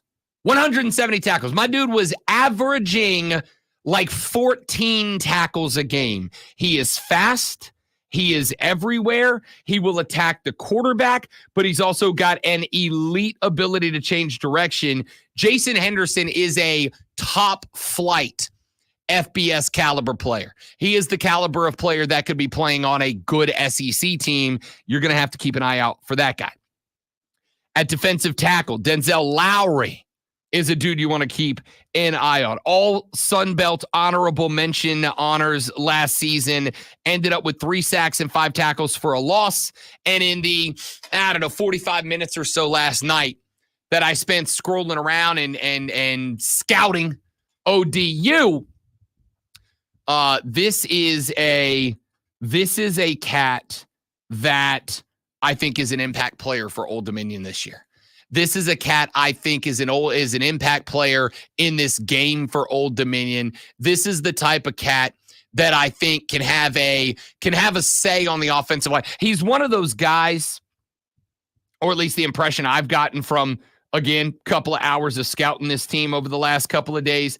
This is one of those guys, Zoe, whose impact on a game can be massive, but you can't find it on a stat sheet, right? Like, he's not going to end the game with 8, 9, 10 tackles from the defensive line position, but a couple of the guys behind him are going to end with 8, 9 tackles on the stat sheet because this guy eats up blocks and he demands extra attention, and it's going to free other guys up in the ODU front 7 to try to get back to Lenora Sellers, to try to get into the backfield and wreak havoc on the run game for South Carolina.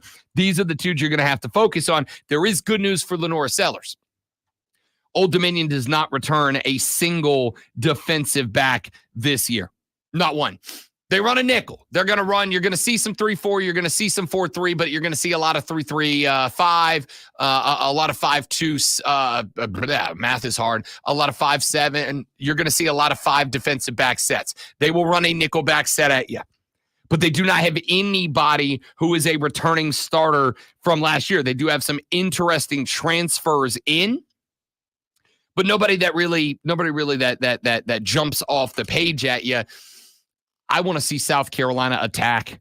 I really do. I want to see South Carolina attack through the air. I want to see Lenora Sellers turned loose. Here's my thought, and I don't ordinarily feel this way, great one, about a guy who is getting his first real look at being QB1 like Lenora Sellers is.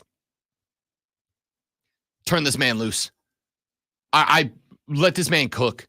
Everything that you trust Lenora Sellers to be able to do, let him do it. If you trust him to be able to roll out and create plays with his legs outside the pocket, then use the momentum of the offensive line, roll him out, and allow him to create plays outside of the pocket. If you trust Lenora Sellers with naked boots, run the hell up out of some naked boots. If you trust Lenora Sellers to run some draws, understand the spots where he can attack and understand the spots where he needs to go down, run some quarterback draws. I want every single element of Lenora Sellers' games involved here. I want to see Lenora Sellers acting like a wild child in this game. Whatever you believe he can do, whatever you think that he can do, let him do it. Let them cook. Let them cook. Because I think that this is a game, for me, this is a game where, and I'm going to use Lonzo's expression, you're damn right I want to see some garbage time. I want to see some garbage time in this game, but I also want to see execution. I don't need you to do I don't want to see you do what Colorado did last night. Colorado win the game? Sure did. Sure did. Colorado come close to covering? Sure did. If that weird off the ankle pick doesn't happen, maybe Colorado covers, right? Colorado's got a couple of spots here and there that they kind of fell apart. But that's because the game plan for Colorado was go out there and out-athlete NDSU. Go out there and just be bigger, faster, stronger than NDSU and physical around the football field. To me, North Dakota State played a more disciplined football game last night. They were a more disciplined team. They just didn't have the hosses to keep up with Colorado, right? Because they were just out-athleting them. And fine, that was the strength you had to utilize it. I don't want to just see South Carolina go out there and turn loose Nick Harbor and Lenora Sellers. I don't want to see them go out there and just turn loose their wide receivers and go, we're just going to out-athlete you. I want to see execution.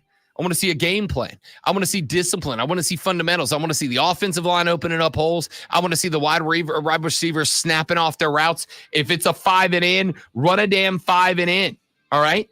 I want to see this team have core fundamentals and execution to show me that they're not going to panic like they did, I think, in certain spots last year. And if they do that and they cover up that 21, suddenly that Kentucky game next week looks a lot more interesting.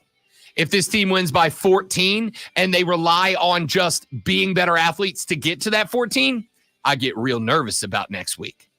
We'll talk more about it as we move forward with the show. We'll talk Clemson and Georgia when we come back on the Rob Brown Show in the Fan Upstate. Three friends. All right, guys, quick live read. We are back. Stay right there. Foamy.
could you not love the fact that you just get a season full of booty jokes? It's going to be spectacular. He's a big booty too. He's not a small booty. He's a big booty. I'm guessing that probably the powers that be probably told the guys, hey, okay, You can have like one. you can have a little booty Yeah. here, a little booty there, Yeah. but you can't have too much booty. Listen, keep the booty off the TV, all right? Like, we understand whatever you want to say about booty at home, that's your business, all right? Whatever your booty preference at the house is, I'm good with that. But do not bring your booty into this television studio When set. a touchdown is scored, do not say that was bootylicious. Do not say that. Come on, buddy, do bootylicious for you. I don't think you're ready for general booty.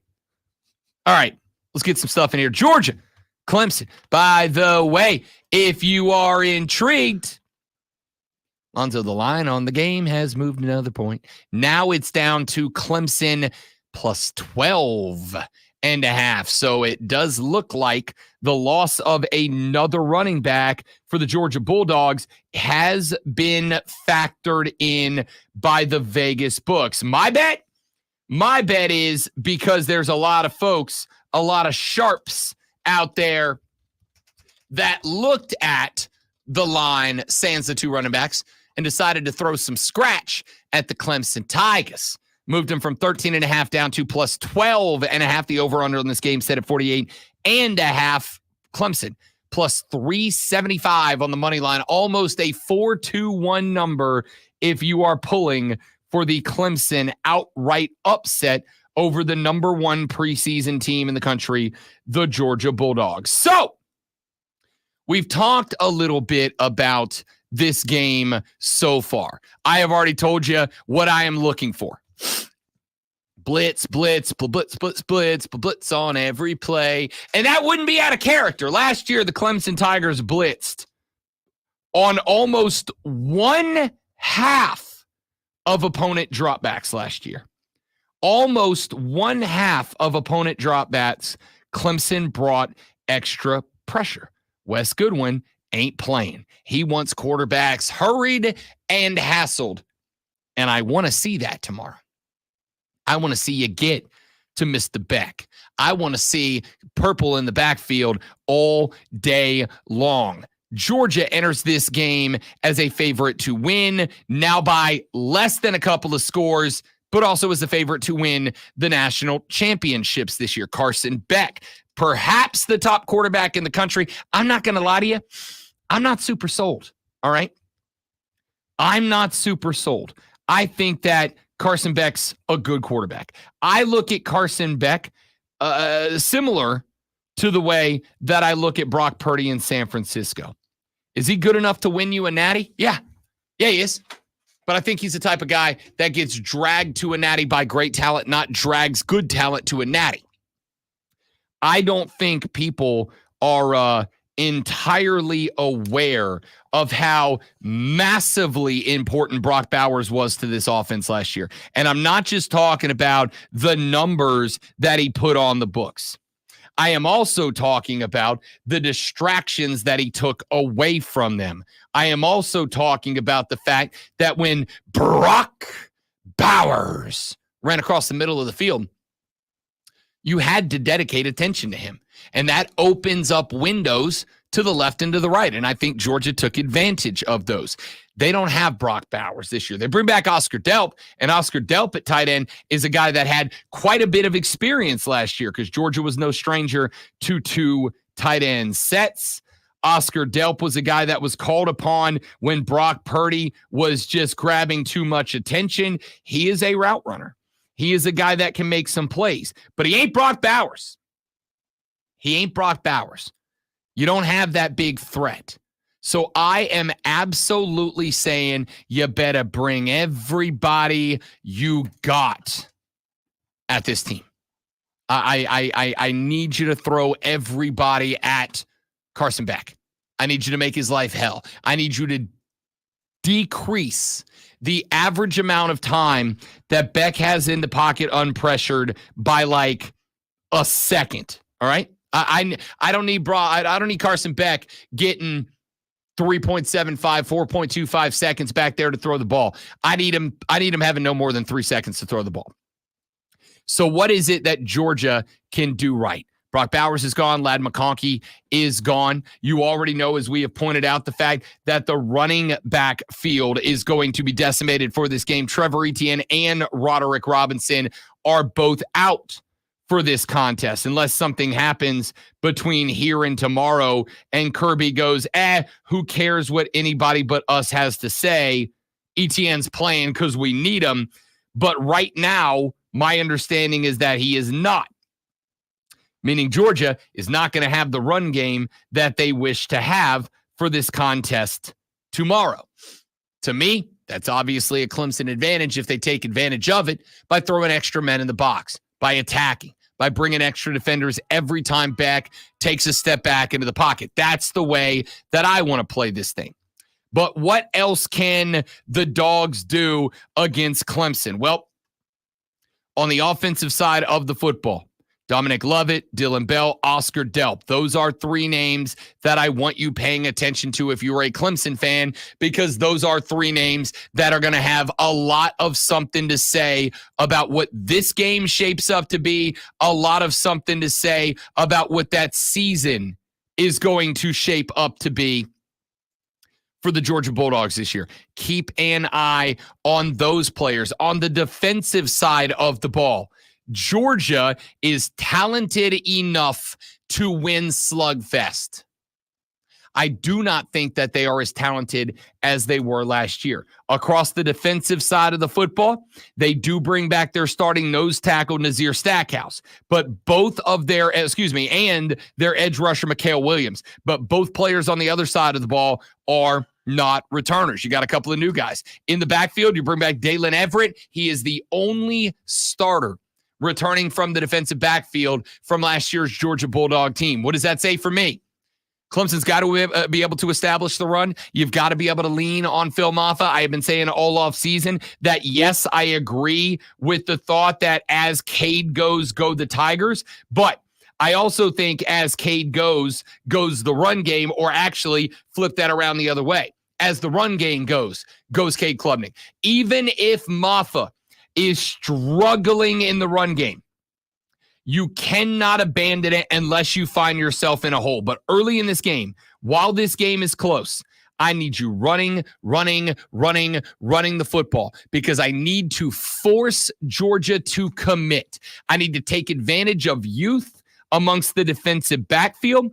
And the way you do that is by preventing Georgia from dropping extra men back to help. The way you prevent Georgia from dropping extra men back to help is by threatening them at the line of scrimmage, by throwing the ball at them between the tackles, making sure linebackers have to stay home, and then opening up the field behind them for Cade Klubnik. You do that and you expose the youth in the defensive backfield, then maybe Cade Klubnik has a chance to get into a rhythm.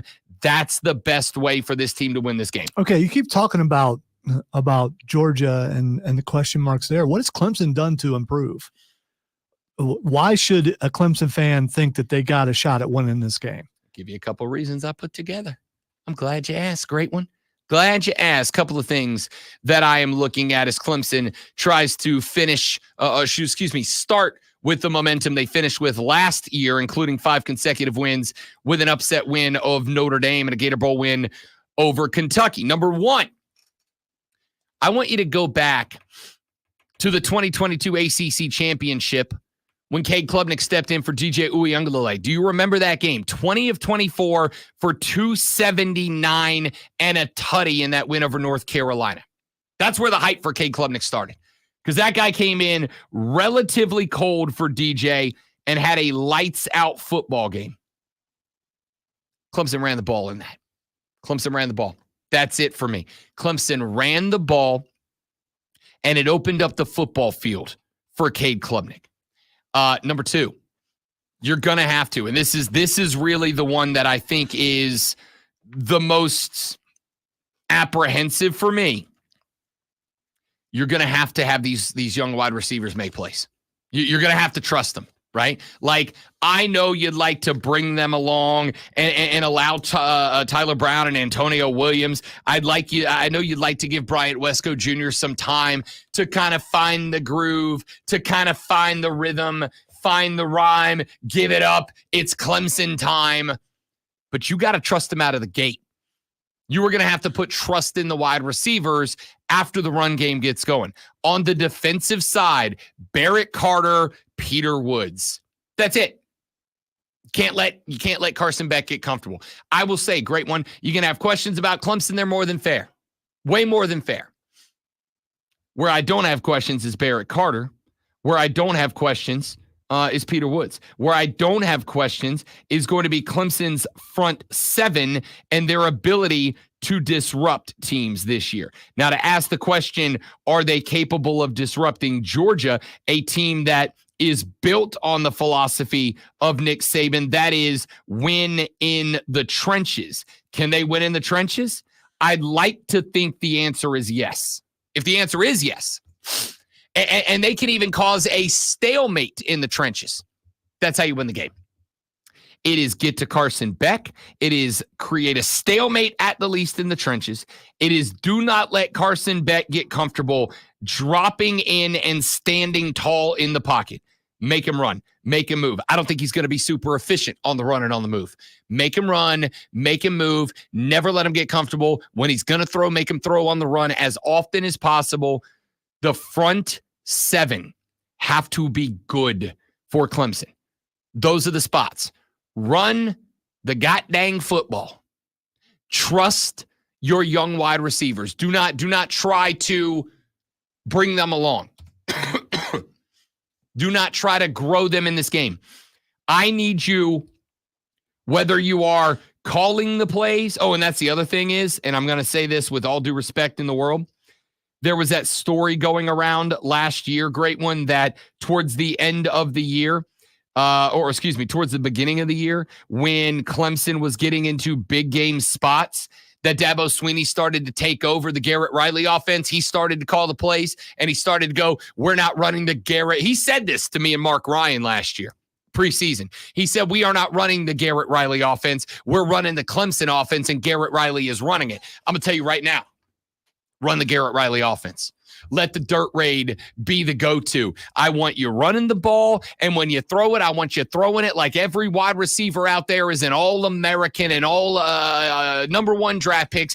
Treat the young guys like you trust them with your lives, but make film off of the bell cow and kill them at the point of attack on defense. That's how Clemson wins this game. Again, all the hype around Garrett Riley, we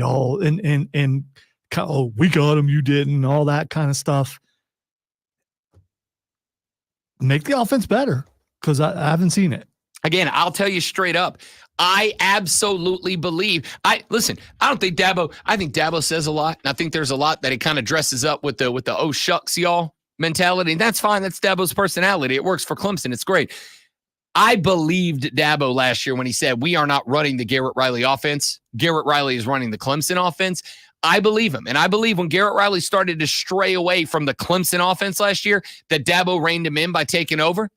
I've got to trust that Dabo was going to say, Garrett, you're the guy. I don't think Garrett Riley is a failed hire or not the guy everybody thought he was going to be. I just think he got told not to be that guy last year. And I'd like to think, lesson learned, they're going to let him drive this year. And if he drives this year, I think in game one, you will see an offense that looks different this year behind Cade Klubnik. Or if you recall, when we were talking about this last year, we also speculated that there's a possibility that Dabo was covering for the Garrett Riley offense not working. I taking the blame. I don't believe that, because I watched the year before that and it was the same offense. It was the same offense they ran with DJU. They ran with Cade Klubnik. I don't believe that. And I think you'll see that tomorrow. I think you will see an updated Clemson offense that looks different from last year, because I think Garrett Riley gets unchained. I don't think Dabo was covering for Garrett. I think he pushed Garrett off the controls. And I think he'll fix that this year. Or at least I hope he does. You know what don't need fixing? Lonzo reading a sports flash. Yeah, it does. It needs like duct tape and chicken wire and all kinds of stuff. The Atlanta Braves squandered a 4-0 lead in the 6th inning to drop the first of a 4-game set on the road at Philadelphia with a 5-4 loss to the Phillies. Atlanta collected 7 hits including a pair of Matt Olson home runs, but struck out 13 times in the loss. Philadelphia's divisional lead grows to 6 games, while Atlanta's lead over New York for the final wildcard spot stays at 3 games. The North Carolina Tar Heels watched quietly as starting quarterback Max Johnson was carted off the field during their 19-17 win over Minnesota last night. Johnson took a sack in the third quarter and landed awkwardly on his right knee, immediately clutching it in pain. UNC has not provided any update on Johnson's injury. Tune in tomorrow at 5:30 p.m. as the Furman Paladins, which you can hear exclusively right here on The Fan, get their college football season started as they take on the Ole Miss Rebels. It's Furman versus Ole Miss right here on your home for Paladins football, The Fan, Upstate.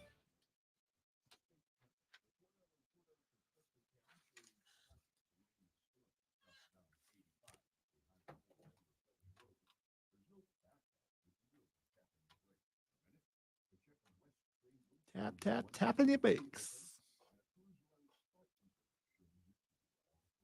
From the News Talk 98.9 WORD Traffic Center, I'm Bill Brooks on The Fan, Upstate. Did you know you can use your own body's healing properties to revitalize your aching joints and get you real lasting pain relief? Hey, it's Charlie James. I'm talking about advanced regenerative medicine at QC Kinetics. If you're tired of arthritic pain in your knees, your hips, your back, or your shoulders, this is something you need to check out. Everybody's talking about regenerative medicine, and the local medical professionals at QC Kinetics are experts in these amazing treatments. People are raving about the results. You can enhance your joints, improve mobility, and get back to doing all the stuff you love without pain and without drugs or surgery or downtime. Under the leadership of Medical Director Dr. Mitchell Scheinkampf, QC Kinetics is the nation's leader in this exciting breakthrough using cellular therapy. They've got tens of thousands of satisfied patients, and the consultation is totally free. So call now. Take action. Get lasting joint pain relief with help from QC Kinetics. Give them a call at 864-448-3772. That's 864-448-3772 in Greenville and Asheville. 864-448-3772. Mad World Haunted Attraction opens September 6th. Get ready for the Upstate's most anticipated event of the year, located in Piedmont off I-85 exit 35. Buy your tickets now at madworldattractions.com. Is your business stuck? Man, that was a slow 100 yards.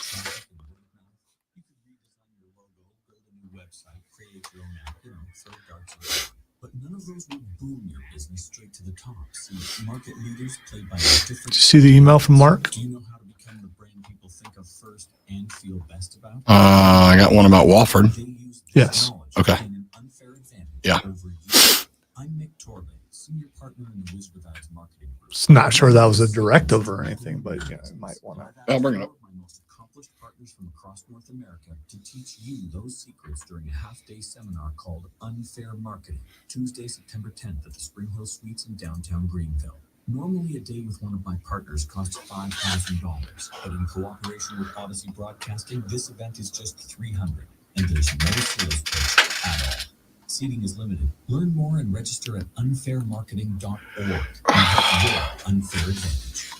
Meet Cheryl. Hey, she's on vacation, lost in the moment. Unfortunately, so is her Chase debit card. It's gotta be somewhere. Maybe she lost it at salsa night.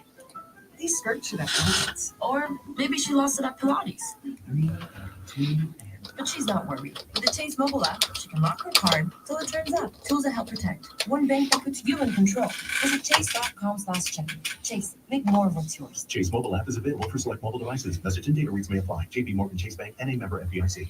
As a roofer, I'm always. So I saw on McAfee the other day, they were talking about Dabo not taking phone calls anymore. Yeah. He got a lot of heat for that. Right at my fingertips 24/7. I rely on Beacon because I never stop building, and neither do they. Now through September 15th, purchase GAF from Beacon Pro Plus and earn a 15. My chair's squeaky too. Don't blame it all on him. He's a romper, but there's no way to get in that chair without romping. Well, the other part You is can't ease into that thing. the other part is, and I don't, it's this chair because the back of this chair, the fabric on it's real rough. So if you sit straight back, it grabs your shirt and pulls it up. And then I got the little love handles hanging out. So I have to that's if you ever see me popping around in the chair, that's what I'm doing. I'm pulling my shirt down. That and we're Because if anybody opens that door, they're getting we're mad. old and older, and things hurt. There's also that. It's not incorrect. Third hour of the show starts now. Welcome back, ladies and gentlemen. It is the Rob Brown Show. It is the Fan Upstate. Yes, boy. Friday it is. And not just any Friday. It might be the most wonderful Friday of the year. See, I think that's next week, but Was it next week? Because we got a full weekend of football. because we got pro football and college football. You know what? That's not unfair. That's not unfair. And it's a halfway decent week 2 slate of college football too. Tomorrow's slate spectacular. I'm really excited about tomorrow. Is it spectacular? Yeah, it's pretty good. I mean, is it more like last night was? No, it's a pretty good weekend. Just because your team has elected to open up with a cupcake doesn't mean that everybody's has. Well, a lot of them did last night, but Georgia Clemson should be good. I mean, are there any other ones of that caliber though? Yeah, I would say so. Penn State, West Virginia is going to be a slapper, dude. A slapper. That's a 1-score spread in Vegas. It has gone a little bit back more towards Penn State, though. It was at 8, then it moved to 7.5, and then there was a huge jump. It's jumped all the way back up to 8.5 now in favor of Penn State. You make fun of that Ohio State game, but they're in much of the same situation that South Carolina and some other teams are. There's a bunch of brand new players, including a new quarterback. And just because that quarterback played well somewhere else doesn't mean he's going to here. So we're going to learn a lot of things about that offense, and we haven't seen the Chip Kelly offense. Do you notice how, ladies and gentlemen, with everybody else's game, it's boring, stinky, crappy football, but for Ohio State, it's going to be real interesting and important to watch to learn a lot about the Buckeyes. By the way, I was I'm just saying, piggybacking on what you were saying about South Carolina. Yeah. And there are other teams like that. Yeah. Now, all the teams That's last night. why the last 2 weeks of football have been great, because it's a learning week. All the teams last night had quarterbacks that have been there 7 years and had steadfast coaching staff. So there's nothing interesting last night. This weekend and last weekend of college football, learning tree weekend. All right. Hi, guys. Hi, guys. Hey, did you? Oh, yeah, that's right. I forgot to move it over. Oh, you did not. Wow. Forgot to move it over. I'm sorry. I mean, you. I think you stole it because I was going to take it, and it's more fitting for me. But Hi, guys. There we go. There it is. I forgot about that. Glad you reminded me of that. Hi, guys. I don't know if everybody else is going to be glad that I reminded you, but yeah. I mean, you just have to get used to it. It's hi, guys. And My loins have been tingling. For football. All right. Learning True Weekend. I agree with you. I am quite intrigued to see what the Kansas State transfer does after you guys ran last year's QB up out of town and down to Syracuse in Kyle McCord. You got to beat Michigan. If you can't handle the pressure, go somewhere else. We're going to find out. But that, to me, that is why I have spent the last 2.5 weeks trying to tell you should feel the way you feel about your team, about a lot of teams. And that included both Minnesota and North Carolina last night. But the reality here is... I felt that way about a team last week, and I was all hyped about Florida State, and they let me down.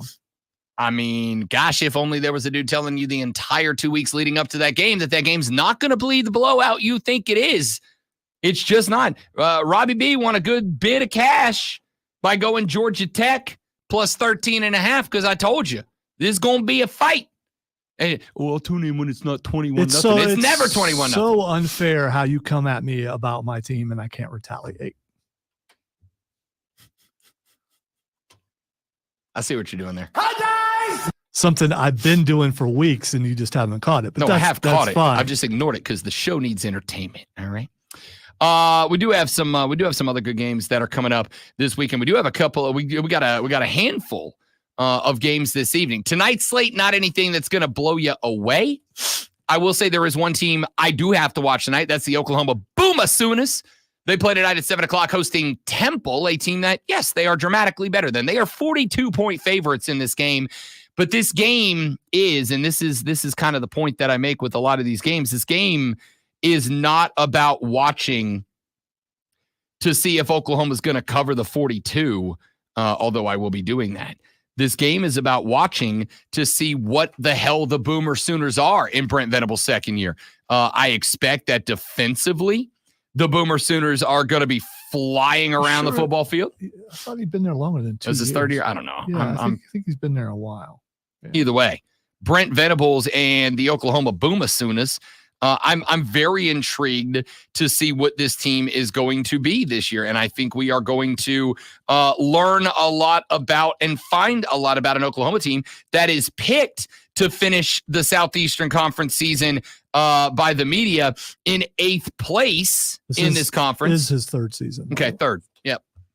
So I don't know. I am interested to remember they lost their guy that was supposed to be the guy at quarterback this year. They'll be rolling out Jackson Arnold, a sophomore, for his first year at QB1. They have one returning wide receiver in the entire room, You Jaleel Farouk.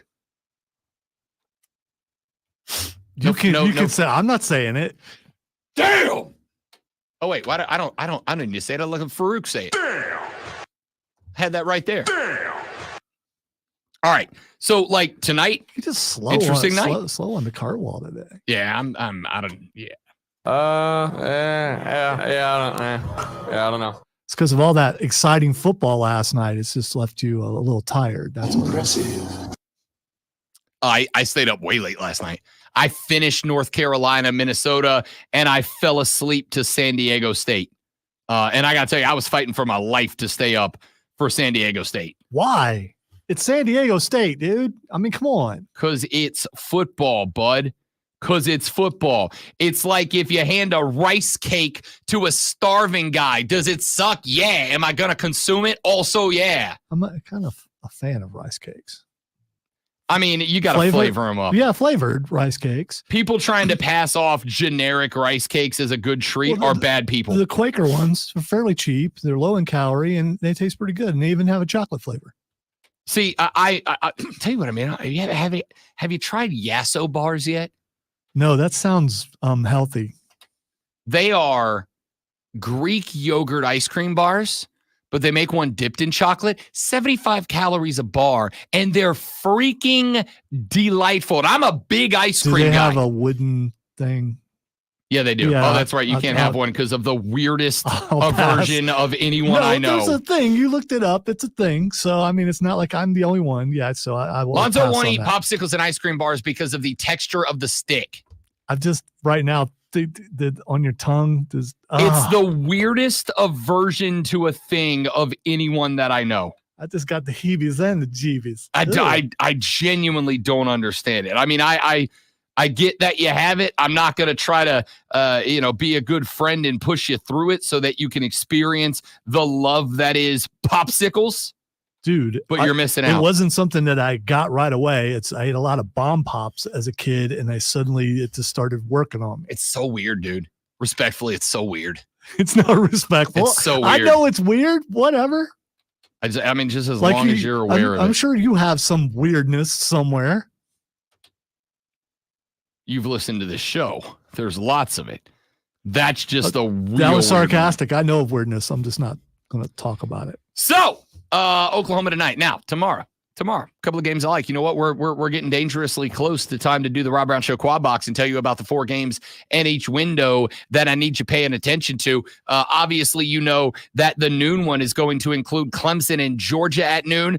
Penn State and West Virginia is up there for me as well. That's an 8-point spread right now with an over-under of 51.5 in the total. My question here is, can Penn State finally make the Big Ten a 3-horse race, or will we know by the end of this game that the Big Ten is Ohio State and Oregon? That's it. So you don't consider it a possibility of being a 4-team race? No, the most horses in the race will be 3 with Penn State. So Michigan they're just completely done. Yeah.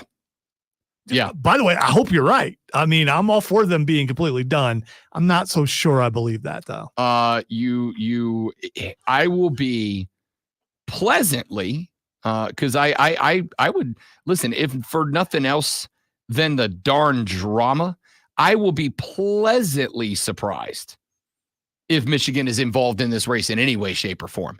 But just losing Blake Corum takes you out of that mix, because that's the dude. Last year, everything Michigan accomplished last year, they accomplished on the legs of Blake Corum. Everything they accomplished last year was on the legs of Blake Corum. So nothing that Connor Stallions did helped them. Well, and that. Did you watch that documentary yet? No, I haven't had time. There was football on last night. I know, me too. I watched so much and football there's last night. wrestling on every night, and then there's video games, and there's other stuff to do. Are you not going to watch it? Eventually, I plan to. You're saying that to me. You haven't seen it. Oh, it's getting watched this weekend. Okay, It's getting watched on How Sunday. many times have we heard that from you? It's getting watched on Sunday. It better be this Sunday. It is this Sunday because after we had the we also have Monday. You can watch it Monday, unless you're found another job for Monday. By the way, we're not on Monday. No, we're not on Monday. I will not be because the. I don't think I'm supposed to say this. Well, then don't. I'm going to anyway. The fiance turns 40 on Monday. You've already said that. Oh, have I? Yes, you have. No, I've said she's turning 40. I don't think I've pointed out that it is this Monday. You did point out that it was coming up this weekend, and if you count Monday as the weekend, which a lot of people do since it's a 3-day weekend for other people. Monday. Gonna get down on Monday. Which, by the way, may I take 30 seconds to just wish the most important person in my life a happy birthday? You could take an hour if you want. No, I promise you I can't do that. But, Courtney, happy 40th birthday in advance since I won't be here on Monday to tell you on your birthday. I love you. You're the best thing in the world. I cannot wait for 23 days from now when I lock in and you can't go anywhere. Can't wait. Happy birthday. I love you. The most important thing that's ever happened to me. And you're older than me. Happy birthday, Courtney. Whatever. You're not older than Lonzo, though. So. No. You got that. There are people who are older than me in the building, actually. So I'm not like the old guy I am on this station. I was going to say. On this station, I am. I'm not on the other station that I work on. No, you're not on the other station you work on. Not even. Well, no, not even close. There are people who got decades on me, or a decade. Not in the building, though. Well, a decade. Well, I'm not going to say who. I mean. Oh, I know who. Yeah, I mean, just about. I'm like right in the middle still, I think. News department alone has 2 that are older than me. I got one. Yeah, one's here now and the other one's in the afternoon. Oh, there are more people in the afternoon. Yes. I forget that I'm not here in the afternoon. Yes. Happy birthday, Courtney. You're older than me, but I love you. All right, let's get to. Should you really have said that last part? I mean, I say it all the time. I gotta be a little more careful. She totally robbed the cradle. Yeah, my wife's older than me too. There it is. All right. So I'll tell you another game in that noon slot I'm kind of intrigued by. Illinois State at Iowa.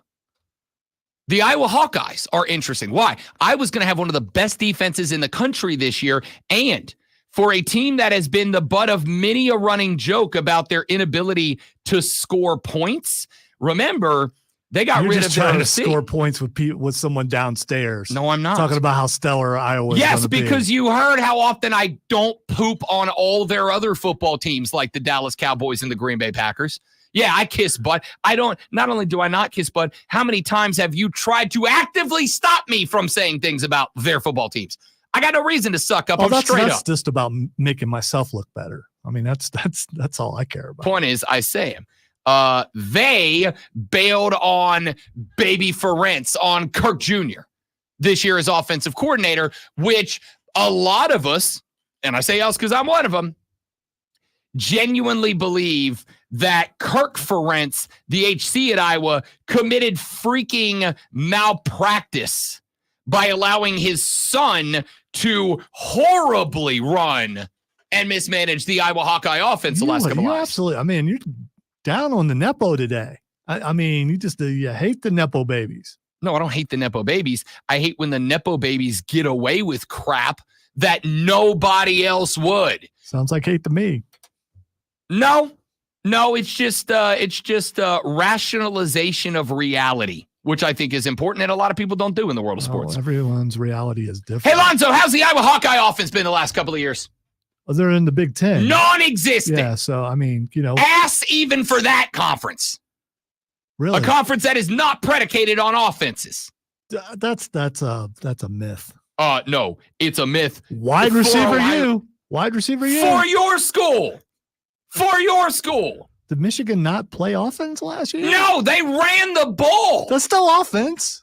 Last I checked. Did Michigan win last year because of their offense? No. I think it helps. No, they won last year because of their defense. I think they were more of a complete team, and that's the reason why they won last year. I think they were a great defense with an excellent rushing attack. And they stole signs. But the point here is Kirk Ferentz allowed his son to embarrass that school for like 3 too many years as the offensive coordinator. I can name other sons that have done really well, like Shanahan. I'm not talking about them. Okay. I'm talking about this one son who sucked at the job but was allowed to keep it for a very long time. And the school finally said, Kirk, either your boy goes or both of yous go. It's your pick. And so finally, the Iowa Hawkeyes did right by their fans and made Kirk fire his kid who was very bad at his job. I'm not saying all sons that are coaches are bad sons that are coaches. I'm saying this one was, and they finally moved on. So do we see a different Iowa Hawkeye offense this year? This is a team that could not average 25 points a game last year with a joke of a schedule. Can they get to 30 this year without him? I don't know. We'll find out. What I can tell you is, speaking of the Michigan Wolverines, they went and got Cade McNamara to play quarterback. Kirk Ferentz isn't going to be coaching this game tomorrow, by the way, though, because he caught that 1-game suspension for illegally contacting Cade McNamara to get him there, but he got him there. So what does Iowa look like in this game? They are hosting in Kinnick Stadium in Iowa City, Iowa. I don't know. I don't know what they look like. That game's very interesting to me. Virginia Tech at Vanderbilt is an interesting game. I'm not saying you're looking at a pair of teams that are going to be scrapping for a natty. What I'm saying is these are, or at least one of these two teams, because I mean, Vanderbilt's just kind of Vanderbilt, respectfully to the doors. But Virginia Tech, remember, is bringing back like 18 starters this year. This Tech team is and let's emphasize, dark horse ACC threat. Dark horse ACC threat. They got to go on the road to Nashville, Tennessee. They're leading the ACC right now. How are you a dark horse? Congratulations to Florida State for being the first team to hold sole possession of last place. They do. In the ACC. They do right now, right? It may never happen again. Yeah, they do. Unless they lose this weekend to Boston College or Monday to Boston College, in which case they will be the first team to hold sole possession of last place in a 16-team conference for 2 weeks with 2 losses. We'll find out. I'll tell you what we'll do. Let's look at the rest of the schedule when we come back. Since we're here, since we've arrived, let's do the quad box. When we come back, we'll take a look at the 4 most important games in the noon. I used to say morning because it used to be morning football for me. In the noon, 3:30, and nighttime windows. And we'll do that next on the Rob Brown Show on the Fan Upstate. New life. All right, guys, one more live when we're back. Stay right there. Thank you.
Thanks for bringing it in there. We are back.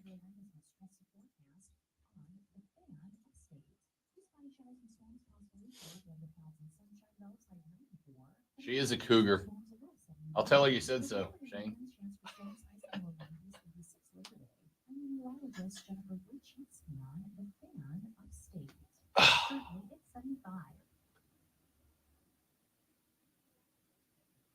Like, yes, they've been a lot better. I'm Ryan Horvath here to beat the books with BetQL. It's all about the youth. Mario Cristobal begins his third year at Miami, and they're going to try to make history with Cam Ward starting at quarterback and one of the best defensive line units in the country. The Hurricanes are about to make some noise in the ACC, and you can still find them to win the ACC at plus 325 over at BetMGM. Sportsbook born in Vegas. I'm Ryan Horvath, Bet Smarter, and Beat the Books. Download the BetQL. Took 3 Nerf shots over his head before Tim even noticed that I was shooting. I could have put whelps on him, but I didn't.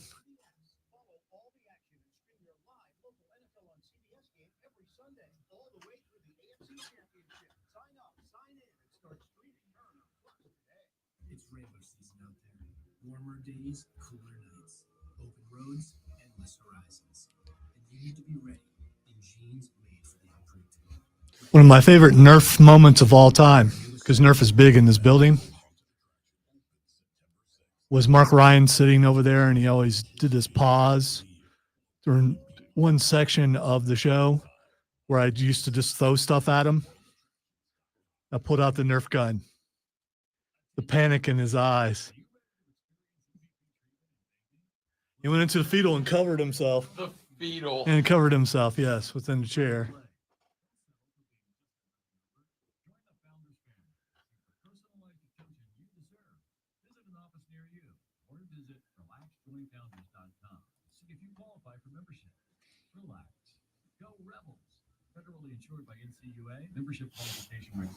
I don't shoot Rob. He knows where the guns are. Plus, I'm waiting to shoot Rob. I'm waiting for the moment when Rob is standing on that wall. And we all exclaim with joy that it has finally happened. It hasn't happened in years. Yes, Shane, I was his first producer. And then I got traded. Because we had friction. A rivalry. It's not rivalry. I'm just a lowly peon. You can't have a rivalry with talent if you're a lowly peon. Although that's not what my job description says on the thing, but you know. Expect a mix of sun, scattered showers, and thunderstorms with a high of 94. Weather brought to you by Staples. Your local Staples store has hot deals and super low prices on everything for back to school, even technology. Save even more with the Easy Rewards program at Staples. Sponsored by Bank of America. Bank of America has powerful digital solutions for local and global businesses, so you can make every move matter. Visit bankofamerica.com. Jennifer Lopez isn't comfortable living in the $68 million mansion she shared with Ben Affleck. There are too many memories. You know what? All I gotta say is, give me the mansion. Okay, just give it to me. I'll take it. I'll take it. I'll take the bad memories from you. Yeah, I'm in. Good memories in my house.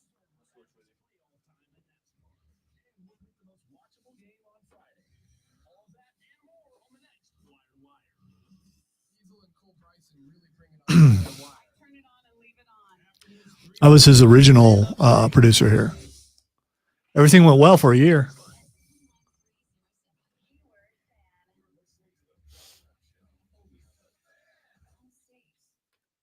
Since I'm about to get traded again, I mean, there's a lot of friction between Rob and I lately, and you know, it's nearly over.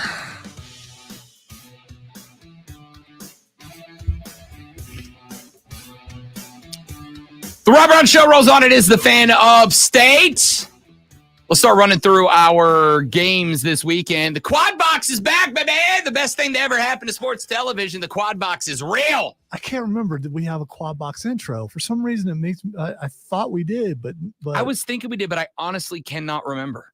I thought we did, but I can't remember if we did or if we just played like a clip. Hey, we'll dig. We'll see if Zoe can dig something up. But I do want to start running through these. That's not it. I know for a fact that wasn't it.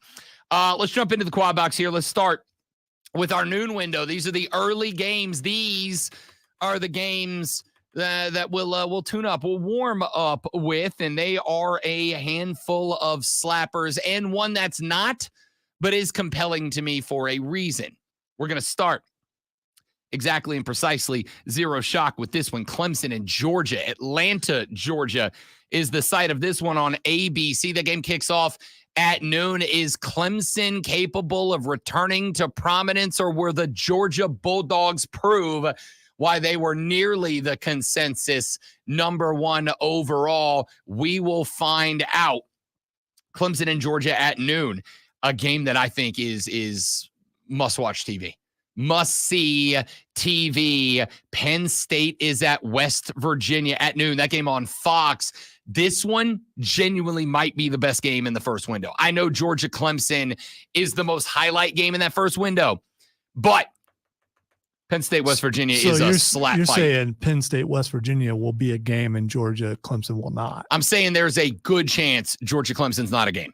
All right. Even without the running backs, even with all the optimism, I'm saying this. There is a path for Clemson to win this game. There was that kind of hype around Florida State. Yeah, I know. Not from you. I get it. Not from you. But there was that kind of hype around Florida State. At least with Georgia, they've been consistent the last couple of years. So I can see why. Bingo. Yeah. But if Clemson were to win that game, would you be surprised? Would you be really surprised? Yes. Yes. See, I don't Yes. think I would. There is a path to victory for the Clemson Tigers. It is not a wide one. All right. It is a razor's edge, must be perfect path to victory.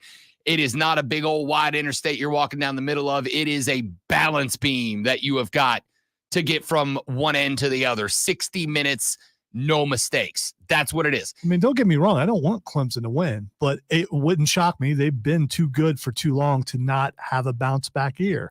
If they don't have it this year, then it's done. It's over with. There is a better chance that Georgia wins this by 2 scores than Georgia wins it by a field goal. And then there's this thing that if Clemson were to beat Georgia, then Ohio State would be number one. There's also that. I mean, there are a lot of factors for me. Penn State, West Virginia, I think, is a last possession game. Neil Brown at West Virginia has his back against the wall, but he's also got a ton of returning talent this year. Penn State, James Franklin. I got to tell you, for all the conversation we've had about Ryan Day, I don't think Ryan Day is the most under fire head coach in the Big Ten. I think James Franklin's got to be, right? Like, you've been too good for too long to keep coming up with 3-loss seasons, losing big games. If losing big games is the narrative for Penn State, and it is, and it has been, I've heard this that. is one of them. I've heard that from you and from a couple other people, but I haven't heard that from Penn State people. Sucks to be them. I mean, maybe they're realistic and go, yeah, we're doing really good, but then there's also these teams that are above us that we can't seem to beat. This is watching Penn State fans talk about Penn State is like it's like looking at the I'm trying to come up with the metaphor here, but not be a terrible person in the process. Y'all know that person. Be as bad as you can be. You know that individual that we've all had in our lives that think they are the most attractive hot in the game, and you're like, oh, yeah, sweetie, no. Let's call him Mark. Bless your heart, sweetie. You're absolutely not the hot that you think you are. But they don't lack for confidence, right? We're all, you know that person I'm talking about. You go, golly, I wish I had your confidence, because it's completely unjustified. Yeah, and it doesn't make sense. But but that confidence a lot of times gets them things in places where they never should be. That's Penn State. They've got to win this game. They are a touchdown and a point favorites over West Virginia. But I'm telling you, West Virginia's coming out swinging, and BT Dubs. Are you picking? I mean, are you picking any games? Are we picking the game? I mean, we can pick them. No, I'm just give me Georgia in the first one. Okay, yeah, same here. But I'm curious about this game because you say it's going to be Penn State, West Virginia. Put the Nittany Lions on upstate alert. Morgantown, West Virginia is going to be covered in smoke from couches. Give me the upset win. The Mountaineers at home burn some couches into the evening. Okay, I don't know. After they knock off Penn You're State. going to have to explain the burnt couches thing. They burn couches. Why That's literally it. Why do they burn couches? I don't know. That's just their thing. Couches are expensive, man. Why are you burning them? Head down to the local Goodwill, pick up one, throw it in the back of the flatbread, bring it to Morgantown, West Virginia, and light it on fire. I just want you to know you said flatbread. Yeah, I know. I was trying to pass it up. I know. You just refused to let me not make a. That makes me want pizza for lunch. I do want pizza for lunch. Penn State, West Virginia. You asked to pick. What's your pick? I said Penn State. Oh, okay. Illinois State's at Iowa on the Big Ten Network. This game also at noon as we wrap up quad box number 1. Give me the Hawkeyes. I think that offense under Cade McNamara is going to be better this year because I honestly think Baby Ferentz was the reason that they've been struggling the last couple of years. It's just been embarrassing play calling. I think they fix that. Give me Iowa Hawkeyes over Illinois State. And since this game is a 27.5-point spread, let's pick against the spread. Give me Iowa to cover. All right. Iowa all the way. What an amazing team. Yeah, okay. And then we'll wrap it up. Not one we need to spend a lot of time on. Chattanooga is at Tennessee. I only care about this because does he live up to the Josh Heupel? Is Josh Heupel the guy or not? I believe in the hype pull. I think Tennessee is going to be scary this year. I think Tennessee is an SEC championship threat from the outside looking in. I don't think they're a bad bet to sprinkle a little on. This game will be a, do they come out firing? I think yes. So there's your quad box for the noon games. Clemson at Georgia, Penn State at West Virginia, Illinois State at Iowa, Chattanooga at Tennessee. When we come back, let's do the quad box for the afternoon and the night. We'll wrap those when we come back on the Rob Brown Show in the Fan Upstate. Hey, hey, hey.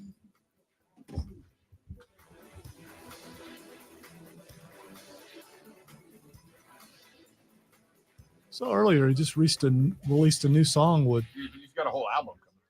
Yeah, with another famous rapper. I forget who it was.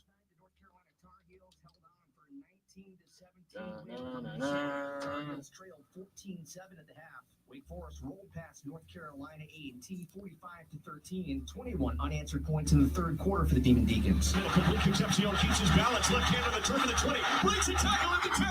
Angles in. Touchdown. The action on the NC State Wolfpack Radio Network. The Wolfpack opened the season last night with a 38-21 win over Western Carolina. 3 touchdown passes for Grayson McCall, 26 of 40 passing for 318 yards. He connected 3 times with Kevin Concepcion. Jordan Waters for a pair of scores. Baseball, the Phillies beat the Braves 5-4. Atlanta remains in possession of the last National League wild card by 3 games over the Mets. Classic Rock 101.1 is your home for Carolina Panthers play-by-play all season long. Download the Odyssey app, search the Fan Upstate, and listen anywhere on your phone. I'm Chuck Sanders with the Sports Flash on the Fan Upstate. Up to the minute, upstate traffic. The Cordell and Cordell construction cam shows southbound 85 slowing before Highway 14 through Pelham Road. Northbound 85 slows at 185. All right, what's our 4th game? The day slate's so much better than the night slate. The night slate's pretty good. You got Florida, Miami. They were just showing stuff on.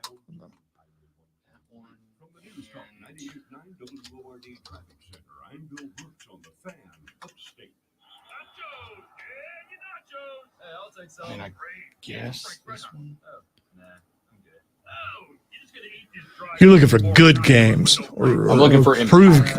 Well, I don't know how Tennessee and Chattanooga is impactful. Because Tennessee is a team that a lot of people are picking as an SEC championship threat. Okay. And look at that noon slate and find me another one.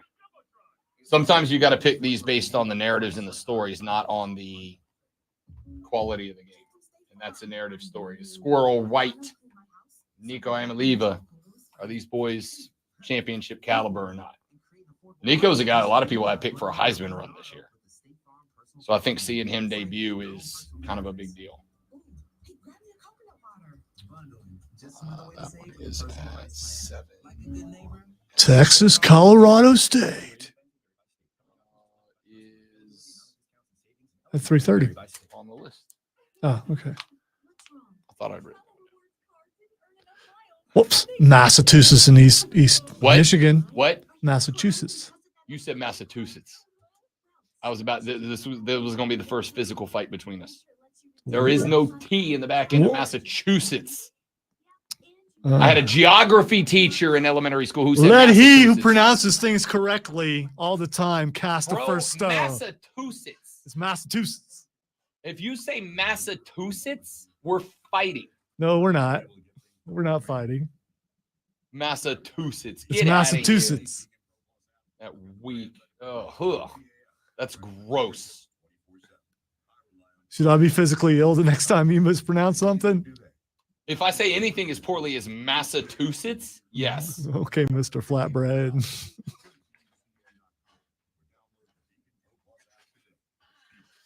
Why are you so angry, man?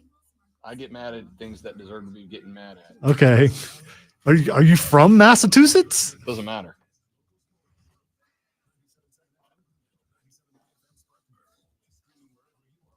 Are you moving to Massachusetts? I might one day. I like Boston.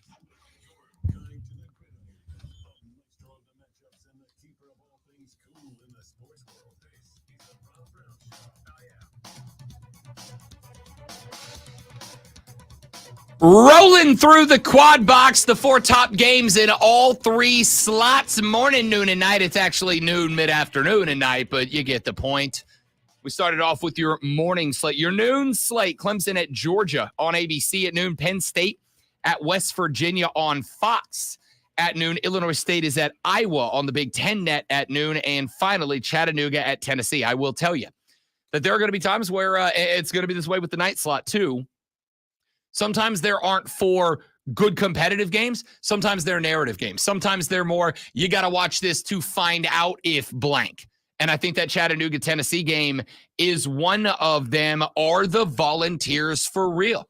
Nico Amaliba is the quarterback for this team this year, and there's folks that are picking him to make a Heisman, or Ryan Horvath has him picked as a Heisman finalist this year. Is Josh Heupel really that guy? Has this team really improved that much that quickly? If the answer is yes, I think we will find out very rapidly in this game. So we're gonna talk a little bit about that as we roll on through the noon slot. Let's get to our mid-afternoon games. These are the games taking place anywhere from 2:30 to around 5 p.m. Here's how I have this one stacked up. Great one. A trio of them kicking off at 3:30. Your team on the list. Akron at Ohio State. That game at 3:30 on CBS. This is one of those narrative games. This is one of those games that I think we pay attention to because, and I think it is fair to ask the question, great one, is Ohio State them this year?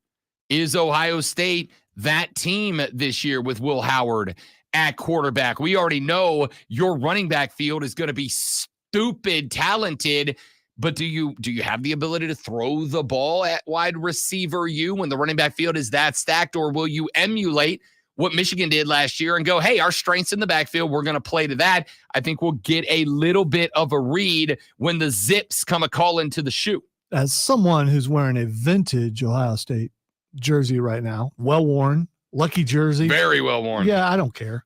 We're closed to the public, and no one's going to see me wearing this, so we're good. I don't know. I don't. I hear all the hype, but I haven't seen the product on the field, and until I do, I just don't know. That's why they're on the quad box, ladies and gentlemen. Let's keep going with the 3:30 games here. Colorado State at Texas. Are the Rams going to be competitive with the Longhorns? They better not be for Steve Sarkisian's sake, but I do think we're going to get a read on a team that a lot of folks have picked as a champion in the Southeastern Conference. Colorado State heading to go take on the Horns. Quinn Ewers is going to make his debut for the 2024 season. And again, he's on the Dr. Pepper commercial now. I don't know if that's good luck or bad luck. With the Boz. I enjoyed it. I thought it was fun. It was funsies. Quinn Ewers is going to get his debut in 2024. Are the Longhorns for real this year? Right? Like, I got to tell you, I think there's a little bit of overselling Texas this year. I think they're going to be a good team. Do I think that they are going to be a best team? No, I'm not quite there yet. This one will tell us a lot. 3:30, This one might be the game of the mid-afternoon. That is the University of Miami down at the University of Florida. This one at Ben Hill Griffin Stadium. This game is at 3:30 on ABC, and this is another game that there's a narrative that's got to be overcome here, and that is Mario Cristobal and his Miami Hurricanes. I have told you, like a lot of times so far, I don't trust Mario Cristobal as far as I can throw him, and this is true. I don't think I can throw him very far at all. All right, that's a very unique set of muscles I haven't worked out lately. I don't think I can chunk them all that far, but that is the game that has to be played here with Miami and Florida. On the flip side, it has been said time and time again, dudes and dudettes, Billy Napier's back is against the wall at the University of Florida this year. Winning this game will buy him a little room to breathe. Winning this game, a rivalry game out of the gate, will give him an opportunity to maybe earn a little bit of goodwill back from the Florida fans, yeah? Maybe earn a little bit of goodwill back from the folks that are trying to run him up out of Dodge. And I think that is something we got to pay attention to. Miami at University of Florida. And then one we've already addressed at length. Won't spend a ton of time on it, but at 4:15 live from Willie B. The Old Dominion Monarchs on the road at the South Carolina Gamecocks. Again, South Carolina's been remarkably quiet this offseason. We have not heard nor seen a lot. We got very little out of practice to keep an eye on. I think the Gamecocks are doing one of two things. I think the Gamecocks are doing one thing. I think they've been hiding themselves this offseason. Question is, what are they hiding? Are they hiding that they have taken a giant step forward and Lenore Sellers and Nick Harbor are about to light the world on fire? Or have they been hiding that they did not take a step forward and it's going to be another long, disappointing season for the Gamecocks of South Carolina? I think we'll get our first look at 4:15 on the SEC network. So, there's your afternoon quad. Let's get to the nighttime showdowns, shall we, ladies and gentlemen? Let us begin at 7 p.m. when Western Kentucky, the Hilltoppers, travel to Tuscaloosa, Alabama to take on the Crimson Tide of Alabama. It makes me sad. No more Eli Gold calling games for the Tide, one of my favorites of all time. There is a new man in the box. There's also a new man down on the sideline. His name is Kalen DeBoer. He comes over from the University of Washington, where he spent one season. In one season, he sent a young man at quarterback to the Heisman Trophy finalist party, and he sent his team to the college football national championship game. Of course, they got the brakes beat off them by the University of Michigan, but they got in the dance when so many others did not. I believe in Kalen DeBoer as a good coach. I believe Kalen DeBoer might have been the only guy that I trust to take over for the guy that ain't the guy no more, and Nick Saban. What is Bama? How good are they going to be? We'll get a little taste of that at 7 o'clock on ESPN when Western Kentucky is at Alabama. Then we got a trio of 7:30 games. Let's start in the big house. The University of Michigan makes their first Jim Harbaugh-less impression. Michigan State hosting Fresno State at 7:30. That game on NBC. I don't know what you think the spread on this game would be. It wasn't as high as I thought. 21 points is the spread between the Bulldogs of Fresno State and the Michigan Wolverines. What the hell are Sharon Moore's Big Blue Wolverines? I don't know. You don't know. We don't know. We're going to find out a little bit about them. 7:30 on NBC this Saturday when the Wolverines take on the Bulldogs. Also at 7:30. This one, another one that is a narrative game. It is a game about learning, not about competition. The Oregon Ducks at 7:30 at the house, number 3 team in the country. They will be hosting the Idaho Vandals. Yeah, they're a big-time favorite. 42-plus points is the difference in this one. I don't care. This is not about whether or not Oregon wins the game. Of course, they're going to. It's not even about whether or not they cover the spread. They're going to. I just want to see Dylan Gabriel. I want to see the passing offense. I want to see what Dan Lanning puts on the table for this squad this year. Are they a Big Ten contender in their inaugural season in the conference? We'll learn a little bit about that. Are they a national championship contender out of the Big Ten? We'll learn a little bit about it. To me, this is just trying to see if the Oregon Ducks carry the momentum from 2023 into 2024. That game is at 7:30, and then we have our final game of the day in the Quad Box at 7:30. Who else could it be? Notre Dame is at Texas A&M. Marcus Freeman taking his squad for another ride, and they start by going down to the compound to take on the Colt, a football team that's a big Kool-Aid jug away from being the most famous Colt in American history, the Texas A&M Aggies, the World War II cosplaying farmer dorks that they are. They will host the Irish, or the Irish for real this year, or will the Ags prove that no, seriously, we're good this time, guys, because they've been good the last couple of years until they ain't, but they finally get rid of Jimbo Fisher. They're paying him $70+ million a year to go to Cancun or whatever. Mike Elko, the former Duke Blue Devil head coach, comes down and gets his debut with the Ags at 7:30 on ABC. The Irish at the Aggies. Let's run through these. Lonzo, doe. A deer? A female deer? Ray. Tropical in the sun. Lonzo, do your Ohio State Buckeyes cover up the 48.5 points they are favored by over Akron? Yes.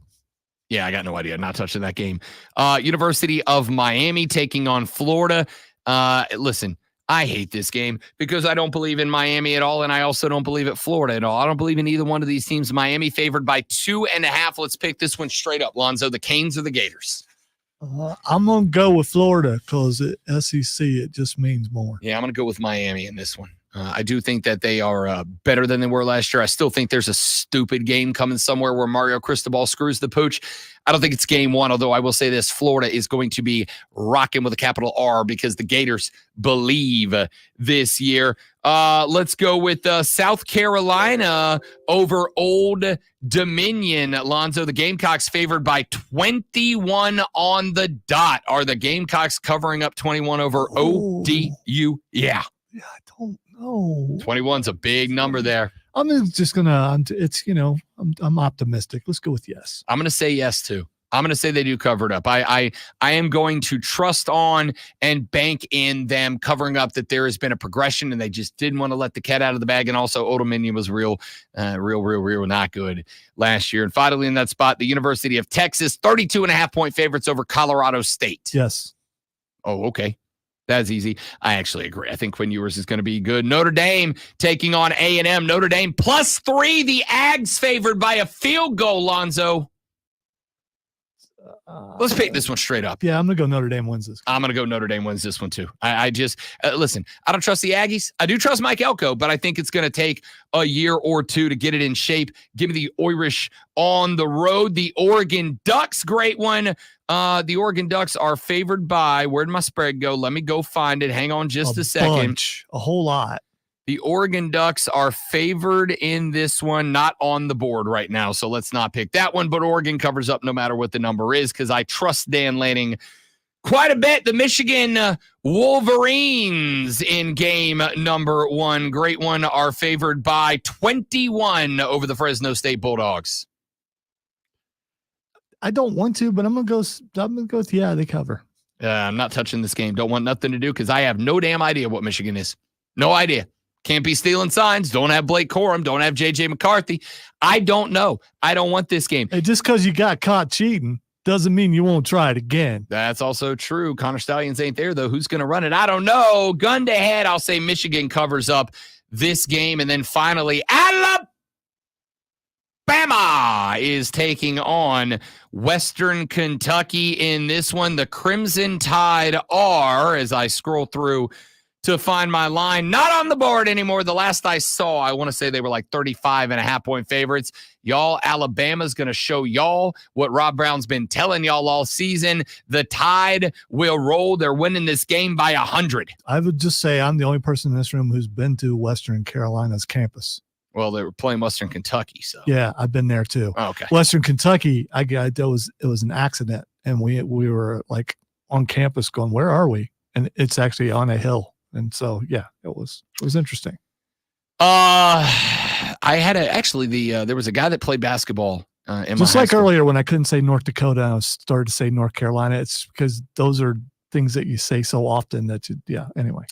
There was a kid I played basketball with, Mike Doe, 7'2". You can't teach that. And Rob Brown's job at 6'3" was to go out there and just get into battles with a 7'2" Michael Doe, who went to Western Kentucky, lasted 3 games, and then quit to become a fashion designer. And I wasn't even mad at him because he's one of the nicest human beings I've ever met in my life. But damn, Mike, I could have used about a foot of that height, bud. Did he? Is he still in the design game? I mean, is he any good? Yep. I mean, I don't know what he's doing. I know he's still designing. I don't know if he's like got a line or anything, but yeah, 7'2", hated basketball. It seemed like you would have an in on that. I mean, unless he really hated you. No, he didn't. He loved me. Mike Doe was my guy. Loved Mike Doe. But dog, like, you hate basketball. You're 7'2". You hate basketball for real, dog. I played with a guy in college football who was 7'2" and like 300 pounds. Yep. And played offensive line and was there because his parents made him because he just didn't want to play. All right, we got to run to a break. When we come back, final hour of the show, and there are some other stories that aren't college football that we have to get to. Coming up in the next hour of the show, we'll talk about the Braves series against the Phillies. They dropped game 1. Can they get it back tonight at 6:40 when they play game 2? And how about Dak just openly taking a shot at Jerry Jones yesterday? You think I'm not going to talk about that while the demise of the Cowboys is near? You're damn right I am after Lonzo reads this Sports Flash.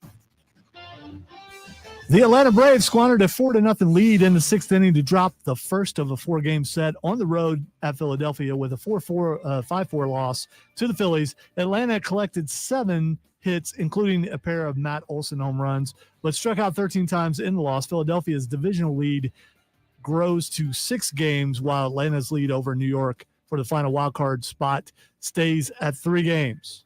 San Francisco 49ers and wide receiver Brandon Ayuk have reached a contract agreement that will keep Ayuk in the Bay Area for 4 more years on a deal worth $120 million. ESPN reported the deal is the same one the 49ers initially offered Ayuk back in mid-August. Tune in tomorrow at 5:30 as the Furman Paladins get their college football season started as they take on the Ole Miss Rebels. It's Furman versus Ole Miss right here on your home for Paladins football. It's us. It is the Fan Upstate.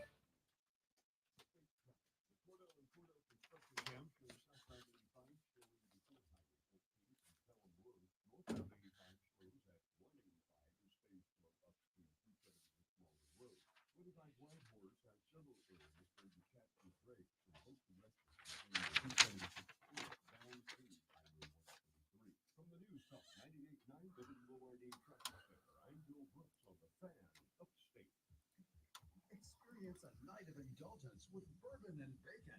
It's an evening of sampling bourbons and whiskeys from local, new, and well-known distilleries while feasting on bacon-themed bites from top restaurants in our area. A night of pure indulgence with mounds of bacon, flowing rivers of bourbon, allocated bourbon flavors to tantalize your taste buds. The 5th annual Bourbon and Bacon Fest at the Foundry at Judson Mill in downtown Greenville. Friday, September 27th. Bourbon, bacon, cigars, and sweets. VIP, general admission, and designated driver tickets are on sale now. Your participation directly supports Carolina Adaptive Golf, benefiting veterans and individuals overcoming physical or mental trauma. Don't miss out on the Bourbon and Bacon Fest. Friday, September 27th at Judson Mill, downtown Greenville. Secure your tickets now by texting BACON to 72341 or visit bourbonandbaconfest.com. That's bourbonandbaconfest.com. Tax and data rates may apply.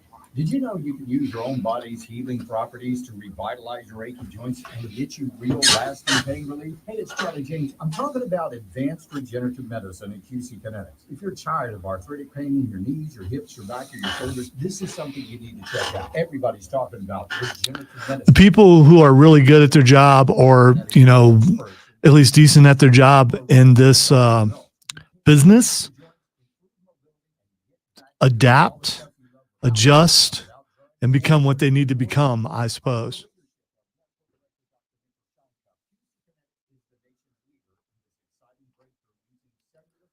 They've got tens of thousands of satisfied patients, and the consultation is totally free. So call now. Take cash. And still, congrats to him. Not only that, but he also has a national show that's on Saturday evenings now. So I mean, good for him. And even though I do harbor some hard feelings, I really am legitimately, happy for him. A lovely, lovely day. Because dudes can have something against another dude and still be okay with that dude. Girls can't do that. They absolutely hate people. A lovely, lovely day. Lovely Which version are you singing? Lovely day. Lovely day. Singing- The OG. Is it the guy's version or the girl's version? The OG. That still didn't answer because I don't remember which one came first. Um, Because the song's been done by a lot of people. The Bill Withers version. Was it? Which I'll say is one of my Are you favorite sure it's Bill songs. Withers? Yeah. It's one of my favorite late 70s. No way. Yeah. One of my favorite songs, but I will say he goes on with Lovely Day, Lovely Day, Lovely Day, Lovely Day for about 3 minutes too long at the end of that song. It just goes on forever. So, but it is one of my I favorite had songs. never heard this is one of those cases where I hadn't heard the Bill Withers version. Dude, it's so good. I'd only heard there's a Christian version, and it's three young ladies who sing it, and that's the only version I had ever heard. Then I heard the Bill Withers version and was like, okay. And I thought he just covered it. I didn't realize he was the one who did it Sunlight originally. in my eyes. Hey, weren't we supposed to have a guest? Oh, damn. That's right. Right. Copy to the email. John. There's John. Good call. That's why you're in charge.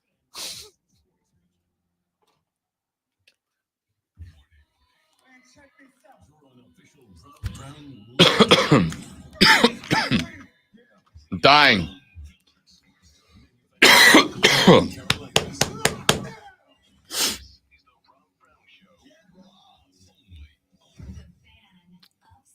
These are going to hurt you, sir. Good morning. It is a good morning. I mean, I can still hear. Lonzo is a superstar. There it Shut is. the hell up. Okay. Yeah.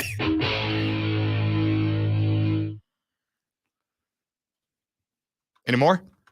You're good now. I was covering for Certified you. hater mode. Yeah, I was covering, dude. I mean, I was being a team player. I know it's a weird concept for you. Yeah, I'm more of a Colorado guy. I'm more of a pad my own stats guy, I'm more of a I care more about the Heisman than not losing to North Dakota State University in the final 56 seconds of a game kind of guy. Allegedly, Rob Prime. Yeah. He's Rob Prime. Yeah. Yeah, I'm more of a guy that's worried about making sure I got to get mine. I don't care if y'all get y'all. That sounds like every day on the show, though. I got to get mine. I don't know what you want me to tell you. Ladies and gentlemen, it is 9 o'clock on a Friday. And at 9 o'clock on a Friday, got to get down on Friday. We welcome in the boys from the Moving the Chain Pod to spin you around the world of high school football here across the upstate of South Carolina. Now, I say the boys of the Moving the Chains Pod, but Kevin, I can only assume, got absolutely toe up from the flow up at a Hootie and the Blowfish concert last night. And Jarrell made his once-a-year gracing of us with his presence last week. So it is the boy, the one who had the decency, the respect. I give this guy crap out of love. I'm not even going to do that today because John Epps is pulled up. He has shown up. Yeah, he has I'm come disappointed. through. I'm disappointed because he cut the hair, man. I mean, what happened, John? He got a real job. Yeah, it's not a real job. So there's some outside influences sometimes that tell you things, and you gotta listen to your people sometimes and do the bigger thing. But she's pretty though. She is. There She's it is. great. There it is. It was one of two. It was a 50% coin flip either way, but we got to the bottom of the mystery. John Epps from the Moving the Chains Pod. You can find their stuff at movingchains.com. Find them on Facebook at facebook.com/movingchains. Twitter and Instagram, same handle. And find their podcast on Spotify, Apple Podcasts, Google Play, wherever you find your podcast. What's up, big fella? How was week 0 for the boys? Man, it was fun. I got to see Clemson commit Marquise Henderson last week. That guy is electric, really fun to watch. And so cool. Belton Honeypath, they had the game ball parachuted in. That's the way to kick off high school football right there. Very impressive. Yeah, I dug that. I saw you guys put that up on the Twitter handle at Moving Chains. And can you at least once a week do that for the show? Parachute in? Yeah, could you do that? Can I borrow your helicopter? You can borrow the boss's. Yeah, okay. He's got like 3. Yeah, okay. John Epps joining us here on the Rob Brown Show on the Fan Upstate. Let's dive into some of these games, big dog, and take us through, as well as what these games are, some of the results. I know a couple of teams played last week, a couple of teams week 1 getting the official kickoff. Let's start with this one because it is a big one. Gaffney at JL Mann. Gaffney, the second-ranked team in the state in Class 5A. JL Mann, 6th in the state in this week's South Carolina media poll. What'd you see out of these teams last week, the off-season, that makes this game the highlight game of the weekend? Yeah, this is the premier game in the state. Lucky for us, it's right here in Greenville. This will be Gaffney's first game of the year. They did not play week 0. So it's hard to tell, hey, who benefits more? Is it JL Mann to get a game under their belt last Friday? Or is it Gaffney to have another week prepare for a big-time opponent in JL Mann? Gaffney's led by running back Jay McDowell. I feel like he's been there for 10 years. Guy's played a lot of football for the Indians. Really good player. And the big story for Coach Watson and JL Mann, this is a really good team last year, but they were led by quarterback Ethan Anderson. He's now part of the Clemson Tigers program, so big congrats to him. But breaking in new quarterback McLeod Darnell last week, this young man went 15 for 16 last Friday in his debut, 188 yards, 2 touchdowns. He really answered the bell in a 56-0 drumming of a good Midland Valley team. This is going to be a really, really exciting program. Running back LaDainian Martin was at Greer last year. Now he's at JL Mann, prime-time guy at running back for the Patriots. It's going to be a really good ball game. If you took the names off the helmets, I'd probably pick JL Mann in this one, but it's Gaffney. And like those guys over there say, they win sometimes in typical Gaffney fashion. I think the Indians find a way to pull this thing out. It's going to be a game that's decided by 1 or 2 plays. And this is the kind of game Gaffney, they make a stop on 4th down. They get a key turnover or a big play on special teams to win the game. But this should be really, really exciting ball game. A lot of talent all over the field. Yeah, I mean, if I'm going to a game, there's no doubt that is the one. What does that sentence mean? Win in traditional Gaffney fashion. I've gotten to see this team play a couple of times. Of course, one of the hosts of the Saturday Morning Scramble, Alex Guest, big Gaffney guy. I've heard him use that expression a time or two. What's that mean? I go back to a game, I think it was 2 years ago, a playoff game against Northwestern. Game goes to overtime. Northwestern, they score a touchdown in overtime. They're going for 2 to win the game. Gaffney knocks the ball down on the 2-point conversion to win the game. There's been other games where, they get a big punt return. A game where they didn't lead the whole game, maybe. They have a punt return late in the game to win the game. Or they block a punt. Just something, those special teams, 4th down plays where it's, they probably don't deserve to win the game, but they make a play like that and they end up winning. And it's like, man, they just got outplayed, but they won the game. That's typical Gaffney fashion. Fair enough. I dig it. All right, let's get into another one that the boys have put on the list, and that is Dutch Fork at the Berg. Spartanburg hosting Dutch Fork in this one, and this a run back from last year, a 17-6 game. You don't see a ton of low-scoring games like that. A couple of teams that, again, I got to see both of them up close and personal last year. A couple of very physical football games. Are they going to put the same performance on this year? I think so. Spartanburg, coached by Mark Hodge, he did a great job at Chapman, doing great things at Spartanburg. They had a big-time win over South Point last week, won 26-25. This is Dutch Fork's first game. They are the defending state champs. They are in an 8-game winning streak right now. Dutch Fork, always a really, really tough team. I think we're going to see another really just slobber knocker game, probably low scoring. But I don't know who can beat Dutch Fork 2 years in a row. I think it's going to take something special again from the Vikings tonight. But should be a whale of a ball game over in Spartanburg. I think it'll be a really tight ball game.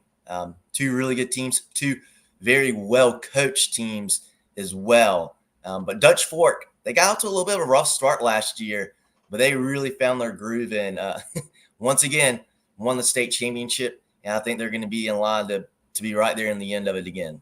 John Epps from the Moving the Chains pod. The boys join us every Friday at 9 a.m. all the way through high school football season to give you everything that you need to know about the upcoming Friday night spectacular.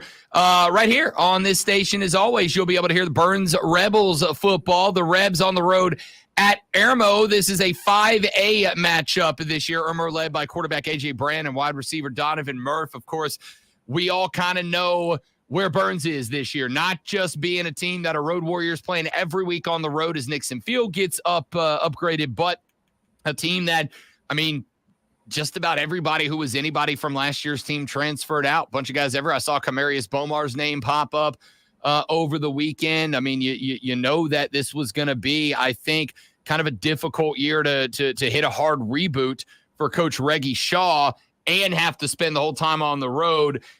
Can Burns do anything on the road to pick up their first win of the season here? You know, I know this is not a program that takes moral victories, but they lost 19-16 to TL Hanna last Friday. Went for it late in the game on a fourth down instead of trying to go for a tying 38-yard field goal.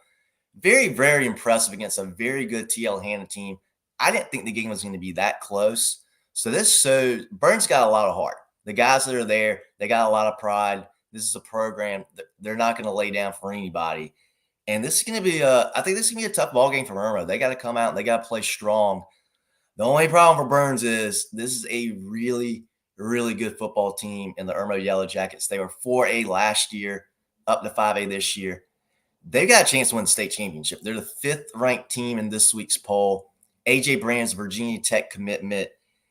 And the really tough thing about this Irmo group, they can throw the ball. A.J. Brand 3-4, 220 through the air last week in a win against a very good Oceanside team. They also ran it for 269. This is a very, very well-balanced, dynamic offense. Burns is going to have their hands full tonight. I think they give Irmo a ball game, but Irmo's just the better team down at W.C. Hawkins Stadium, a really cool stadium down there in Irmo. I think Irmo pulls it out. But this Burns team, I think they're going to be a tough out for everybody, even on the road, every game this year. Let's take a look at some of the other games taking place around the state. The Dorman Cavaliers back in action tonight, welcoming in an out-of-state opponent as Grayson High School comes over from Georgia. Other way around. Dorman's on the road. They got to go to Grayson this weekend. That is a long roadie for the Cavaliers. Folks that are going to be watching, listening from back here in the upstate, what can they expect out of this one? So this is going to be a tough matchup. I was very impressed with Dorman last week. They knocked off Greenville 42-35. Good win for Dorman. But Grayson is a premier program in the state of Georgia. They are just a different kind of animal. This will be a fun game for Dorman. You know, this is going to be, you're going up against a lot of D1 talent. And the one thing I want to mention about this game, Grayson has an offensive tackle. He's committed to Georgia. Now, this guy is not a guy you want to talk trash to. He is 6'8", 385. This is a kid, and he's 6'8", 385, going to be a Longhorn next year. Dorman's going to have a hard time pushing that guy around, but that'll be a fun matchup and certainly a fun game for Dorman to play. I don't think they get the win, but it'll be a really good experience for those kids to go down and play such a big program in the state of Georgia. Some of those are interesting, right? Like I've watched a lot of programs that go on these roadies, and ordinarily when you do, these are big time programs that, you know, they kind of got to pull opponents from all over the region because beating up on the same high schools every year, eventually people start saying, yeah, not going to happen. These games can challenge a team like Dorman, so I'm interested to see that. St. Joe's at Chapman. Yeah, so both of these programs are now 3A this year. with the big realignment that happened. So this is a pretty big game for the 3A ranks. Last week, Chapman lost a tough game to Daniel, 41-21. St. Joe's beat Cardinal Newman, a very good private school, 40-30. This is going to be a really fun game over in Inman. I know Chapman lost a lot of production from last year's team, but I believe in this group. I believe in the Panthers. I think they're a really good team. I'm honestly not sure what to expect in this ball game. St. Joseph's been on 1A program for a while, has been very, very good at that 1A level. Coming up to 3A this year, it's going to be a different ball game for those guys. I expect this to be a really, really good ball game. I don't know which way to lean. I want to say Chapman because they're at home, but it's going to be a really fun ball game. Got a chance to watch Chapman up close last year. John Epps, man, I really enjoyed watching. That's a team that plays with a damn chip on the shoulder. Like they are coming out trying to hit somebody. I really liked watching that team last year. I'm interested in this one as well. Last one before we wrap it up. Woodruff is at Fountain Inn tonight. Talk to me. So this is really cool. Fountain Inn, this is the first year that Fountain Inn has got 12th graders on their team, almost playing down a cylinder, you could say, last year, only having your oldest kids being 11th graders. They're at full strength for the first time ever this year. They welcome in a Woodruff team that had a huge win over Clinton last week. So Woodruff is riding a high. They've got some real promise to have something special this season. I think it's going to be a tough game, though, for Woodruff. Fountain Inn, they got a win last week, beat Liberty. This will be a fun ball game. Two teams that have a lot of confidence, a lot of excitement around that Fountain Inn team as well. This should be a really, really fun game. I expect a big crowd out of that game too. I want you to know, John Epps, I like you. You're a good dude, but you just got yourself canceled because you pronounced the T in Clinton. I try my best. And I know the saying is the T is silent but sweet. Look, he's got a good set of teeth. Again, they can't say the T because they ain't got front teeth. John Epps is 1/3 of the boys known as the Moving the Chain Pod. You can find them on their website at movingchains.com, facebook.com/movingchains, the same handle for their Twitter and Instagram. And you can pick up the podcast on Spotify, Apple Podcasts, and Google. They do previews. They do post games. They go live on X at the end of the night for the review. Is Kevin kind enough to come back and work tonight, or did he tell y'all he was taking the whole day off to recover from a show? Last I heard from him, he was belting out some hootie in Columbia, so he might still be down there. Who knows? I'll let you know about 6:30 tonight whether he's at jail, man, or not. Kev's asleep in a gutter right now in Columbia. That's what he's doing. John Epps joining us here on the show. My man, thanks for coming by, big dog. Enjoy Friday night, week one, partner. Enjoy college football week one tomorrow. Real quick before you get up out of here, Clemson, Georgia prediction. Go. It's getting tighter and tighter. I say Georgia 27, Clemson 13. Oh, 2-score game. That's what the spread says too. John Epps, good talking to you, brother. See you next week, partner. Appreciate it, fellas. Have a good one. Always. That is John Epps from the Moving the Chains Pod. And again, as always, you can find them on their website, movingchains.com, on Facebook, Instagram, and Twitter at Moving Chains. And again, pick up the podcast wherever major podcasts are found. Follow them on X as they'll do their post-game review if Kevin hasn't, knocked himself out for the weekend. We'll find out. Back after this, talk a little more college football, get into this Dallas Cowboys story and more on the Rob Brown Show in the Fan Upstate.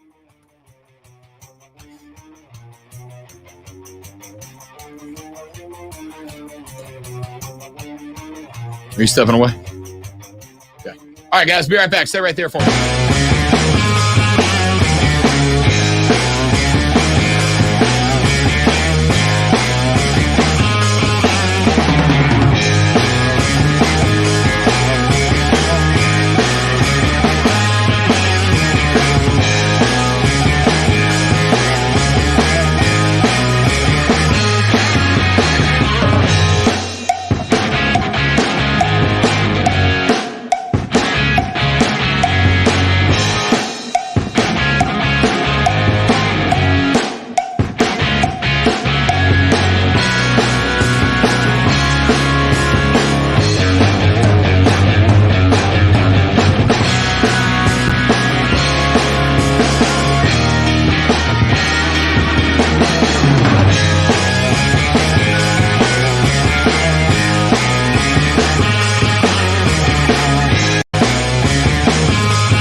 way.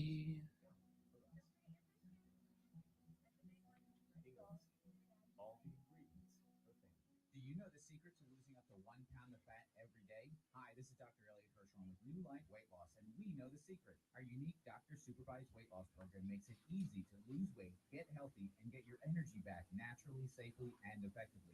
If you'd like to lose unhealthy fat, Wow, that is no nice. calories, no exercising, no prepackaged meals, no They can't weight park, loss, no though. drugs, What's no that? surgery, go to You got time, hurry. mylifeweightloss.com now. Do what? Oh. Before my wedding, less than a month away, and I'm very glad I worked with New Life. I am down 43.5 pounds, 10 inches off the waistline, and who is that? I look Is really that Tony? good in my wedding suit. If I can do it, you can too. Call them before the end of August. Tell them There's only two guys I know that could afford to drive a car like that. But what is that? No idea. That's a Corvette. It's the new Stingray. Just the hood thing. Yeah. That is sweet. Yeah, it's the new Stingray. They are dope. I like them a lot. I want one of those. Yeah, me too, pal. Me too. We should get out of radio. It's because we're on the wrong side of radio. Yep.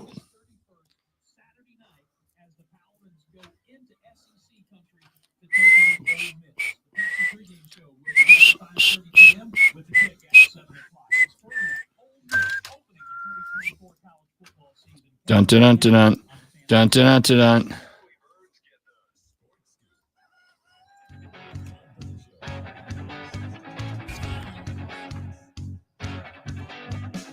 Rolling through the final hour of the Rob Brown Show here on the Fan Upstate. Final hour of the day, final hour of the week. Ladies and gentlemen, Robert the Great Milonzo with you.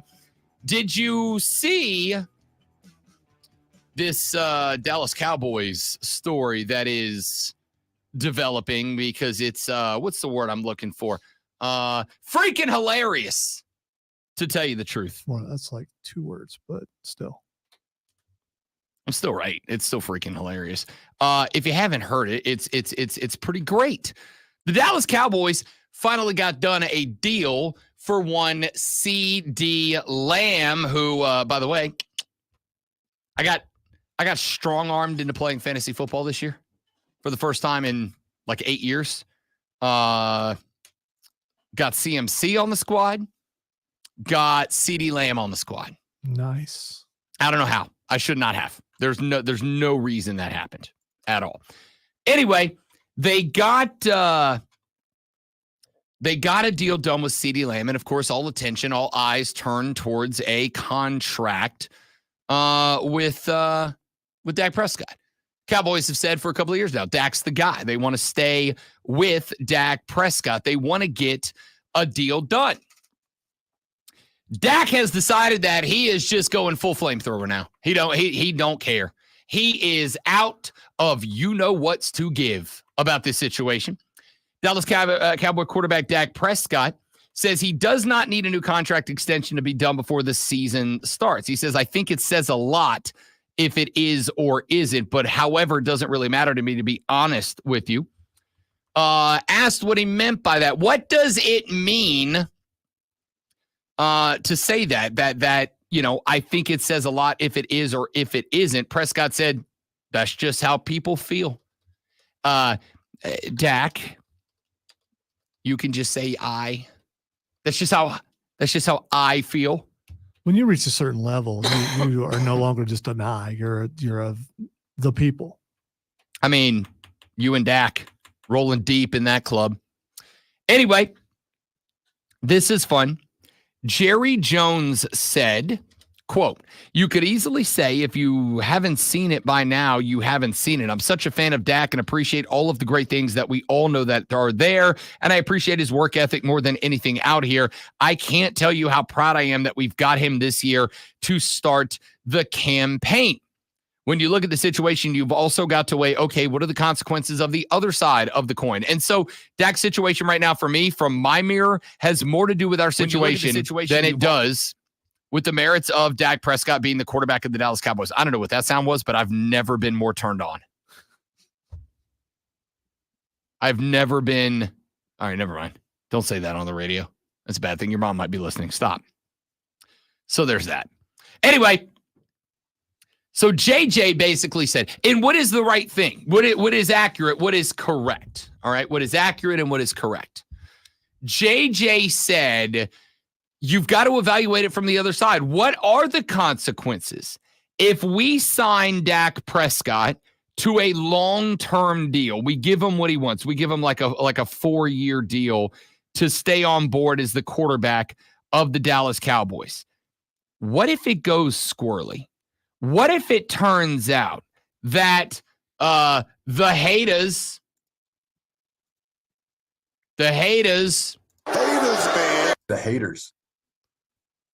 just falling apart.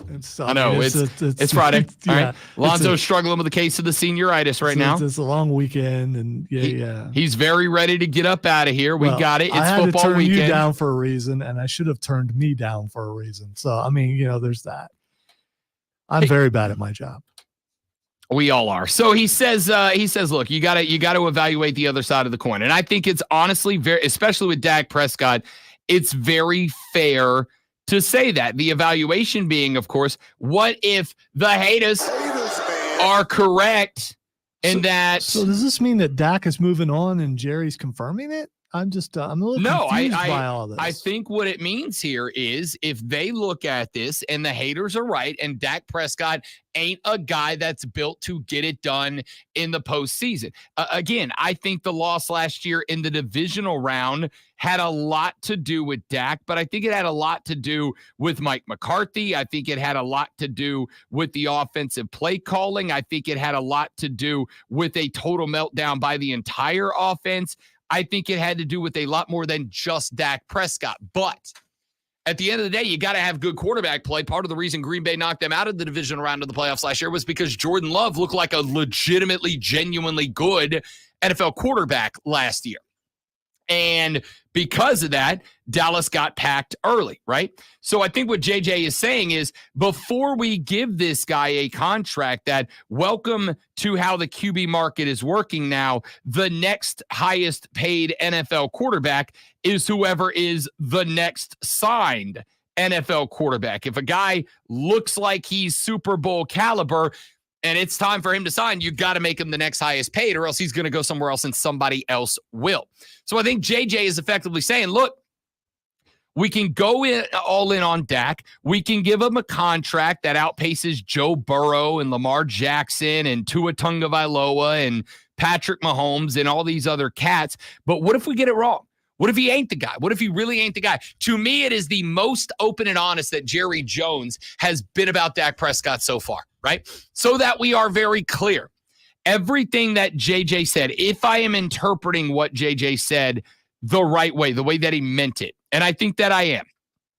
Basically, what if are right and Dak ain't the guy, and then we end up signing up? If we lock this cat down for 4 years, we won't have the money to do anything else. What happens if next year Shedeur Sanders comes out and we believe he's that guy? Well, if we have signed Dak Prescott to a long-term contract, then we can't go get a guy like Shedeur, and we're basically stuck spinning our wheels for a couple of years, and we'll be right the whole time, and we can't risk that. Here's where it gets fun. He was asked about that quote, Dak Prescott was. He was asked about that quote, and he said, quote, "That's the business and the nature of the game that we play." Yeah, I mean, I stopped, honestly, listening to things that he says to the media a long time ago. Doesn't really hold weight with me, end quote. So basically, JJ said, look, we got to make sure that signing Dak to a long-term deal is the right thing to do. It was the right thing to do for CeeDee Lamb, but we got to make sure that Dak is him before we pay him to be him. And Dak turned around and said, what JJ says, quote, doesn't really hold weight with me. From what I hear, finally Dak is going to be moving on. And we're going to see what his value is. That's what it sounds like to me. It really does. Jerry Jones usually is all for everything Dak, and then now he's not. It's just, it's a turn. That I agree with. This is why that is interesting to me, because it is I think it is fair to infer that this is JJ like slow burning, that this is it for Dak, right? You do it this year or you don't do it. And I think that's the play from Dallas. I think they have decided that they are going to commit into either Dak gets it done this year or we're going to move on from Dak, right? Because even if it's not Dak's fault, it's still the most important person on the field. And in order to keep Dak around for much longer, you're going to have to make him the highest paid quarterback in the National Football League. And if you are going to make him the highest paid quarterback in the National Football League, while we wait to see what the next round of cap reset looks like, you're basically taking away from the ability to sign other guys elsewhere. You're locking up that money in your quarterback. So for me, I think what JJ is saying is, if Dak wants to be the highest paid quarterback in the National Football League, then Dak has his opportunity this year to earn it. Dak has his opportunity this year to go get that cheddar, to go get that bag, to get paid by taking us where we want to go and where we want him ultimately to take us. I think that's what JJ is saying. And I think Dak is basically firing back at this point that JJ's just playing the game. JJ's just playing the game, and what JJ has to say doesn't bother me at all. I'm going to go do Dak Prescott things, and if they want to pay me, they will, and if they won't, I'll go somewhere else. But the fact that these two guys have clearly not been talking to each other about this, right? They clearly are not working on anything, tells me that Dallas is making decisions, as they should. They are making decisions, but they are not in open and constant communication with Dak Prescott. And if that is the case, boy, howdy, this might be a long freaking year for the Dakless Cowboys. Actually, next year, they'd be the Dakless Cowboys if it goes this way. I'll tell you what I'll be doing today from 3 to 7 p.m. is I will be tuning in to Wire with Cole Bryson and Diesel, because I am insanely curious as to what Cole Bryson, noted Dallas Cowboys fan, is going to have to say about this. I got an owner and a quarterback getting after it in the media right now. That team's not on the same page. All the folks betting the Dallas Cowboys to win the NFC East this year, I'm thinking I might go put me a little change down on the Washington Commanders. Bum, bum, bum, bum, bum, bum, bum. To get by with JD. At least you didn't say Giants. That's where I thought you were going to go. No. So, Philadelphia. That's maybe. That's the other call. Yeah. That's the other call. All right, let's take a break. We'll come back. Little college football out until we wrap up the show, and then we all go home and take a 12-hour nap until it's football time in America, baby. Rob Lonzo and you wrapping it up next on the Rob Brown Show and the Fan Upstate.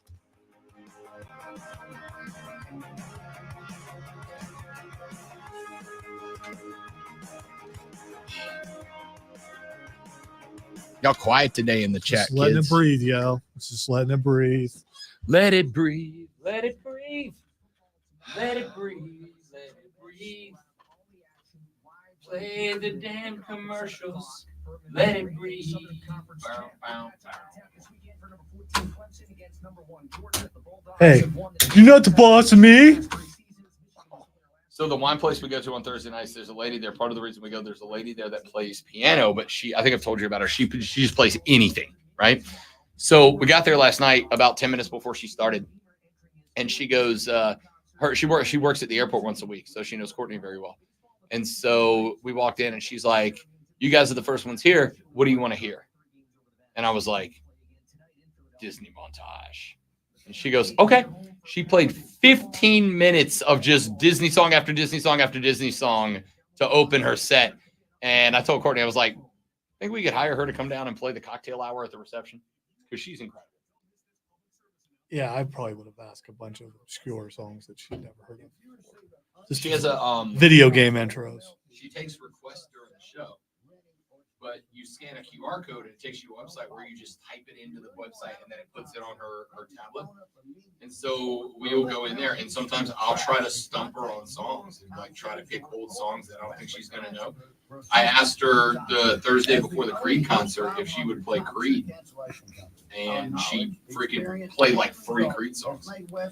Wesley, you're trying to incite him. He's been angry all day, so I just ignored it, because Oh no, I saw it. I also ignored it. yeah, he ignored it for a Exactly reason, the reasons you think I did. and I could have latched onto it, but I want a peaceful end of the show. 800-513-4444. Everyone boomer esize. Yes, ask why Logan has a video going around on the internet where he pushes a dog off of a pontoon boat in order to film himself jumping in to Is save that a it. pontoon boat? I thought it was going faster than what a pontoon could go. And he pushed the dog between the pontoons, where the motor is. So that was super cool. I saw it. Yeah, I am now very anti Logan Paul. Okay. I actively want him gone now. Okay. And Jake Paul. See, Wesley, you see what you did? This is why we didn't mention your comment. Ask him when he's going to stop fighting 58-year-old grandfathers and fight a real fight.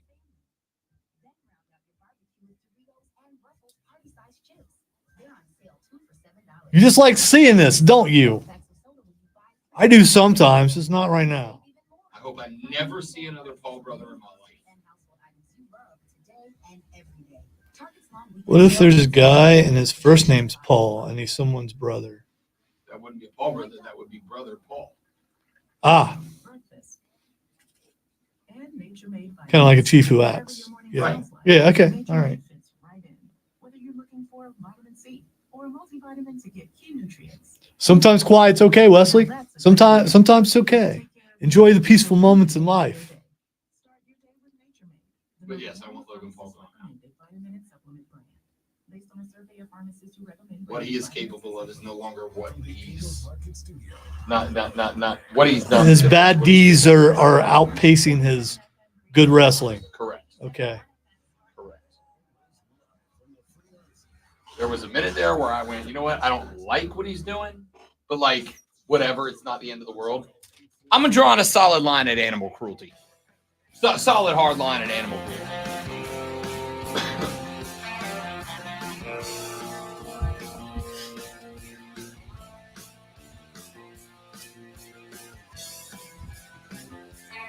Kind of dig it. It's like very 90s pop alternative. It's my vibe right now. It is. It's a very bouncy vibe. I dig it a lot. It's very like, I don't know, what'd you say? Like early Wallflowers? You want to know the name of the song though? It's Matter of Course. Matter of Course. Which kind of fits the song. I'm good. I like it. Brandon Ayuk catches a 4-year, $120 million extension with the 49ers. It was the same deal that the 49ers had been offering Ayuk since back on August 12th. I think that this was a game of chicken between Ayuk and the 49ers, and the 49ers won. Basically what happened here was they offered him the 4-year, $120 million extension back on August 12th. I think Ayuk thought that he was going to get the 49ers to blink and the 49ers to blink first by not signing, because I believe that he thinks, as I do, that Brock Purdy can't do it without him. And Debo and Kittle and CMC and all the other talent that they've got at Juszczyk. That's a good team.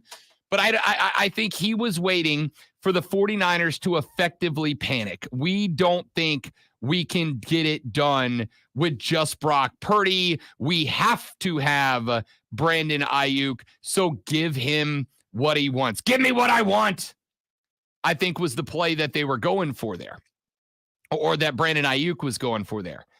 And I think the 49ers won this a few weeks ago, because you will remember the 49ers went ahead and gave Brandon Ayuk permission to go seek the trade. Now, the thing was, all the parties would have to agree, right? Ayuk would have to agree, the Niners would have to agree, and the tradee would have to agree. And from what we understand, based on the fact that alongside Brandon Ayuk would come Brandon Ayuk's demanded contract, making him one of, if not the highest paid wide receiver in the National Football League, there weren't a ton of teams that were willing to do that. There weren't a ton of teams that were going to be willing to sign Ayuk for the biggest wide receiver deal potentially in history. And I think the 49ers knew that. So I think the 49ers said, you know who will be able to afford him? Bad teams. Bad teams with low salary caps. That's who will be able to afford it. So they rolled the dice and it came up aces for them because the only two teams that we are aware of today that actively reached out and participated in trade agreements were the Steelers and the Patriots. The Patriots are the worst team in the National Football League this year. And the Steelers are a big, fat question mark with Russell Wilson and Justin Fields. Big, fat question mark.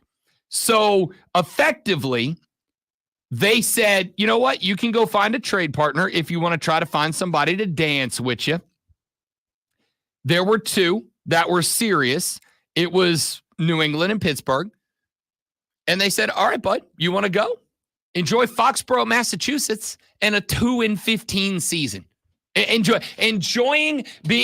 being one of the top two highest paid wide receivers in the National Football League while you're out there going 2-15 and never sniffing a playoff race again. Have fun. Or have fun going out there to Pittsburgh, Pennsylvania and playing with a guy that everybody in the world thinks except Rob Brown is washed as your starting QB in Russell Wilson, or playing with Justin Fields, who is never going to give you time to develop a route, which is kind of your thing because he has been programmed to run first, pass second.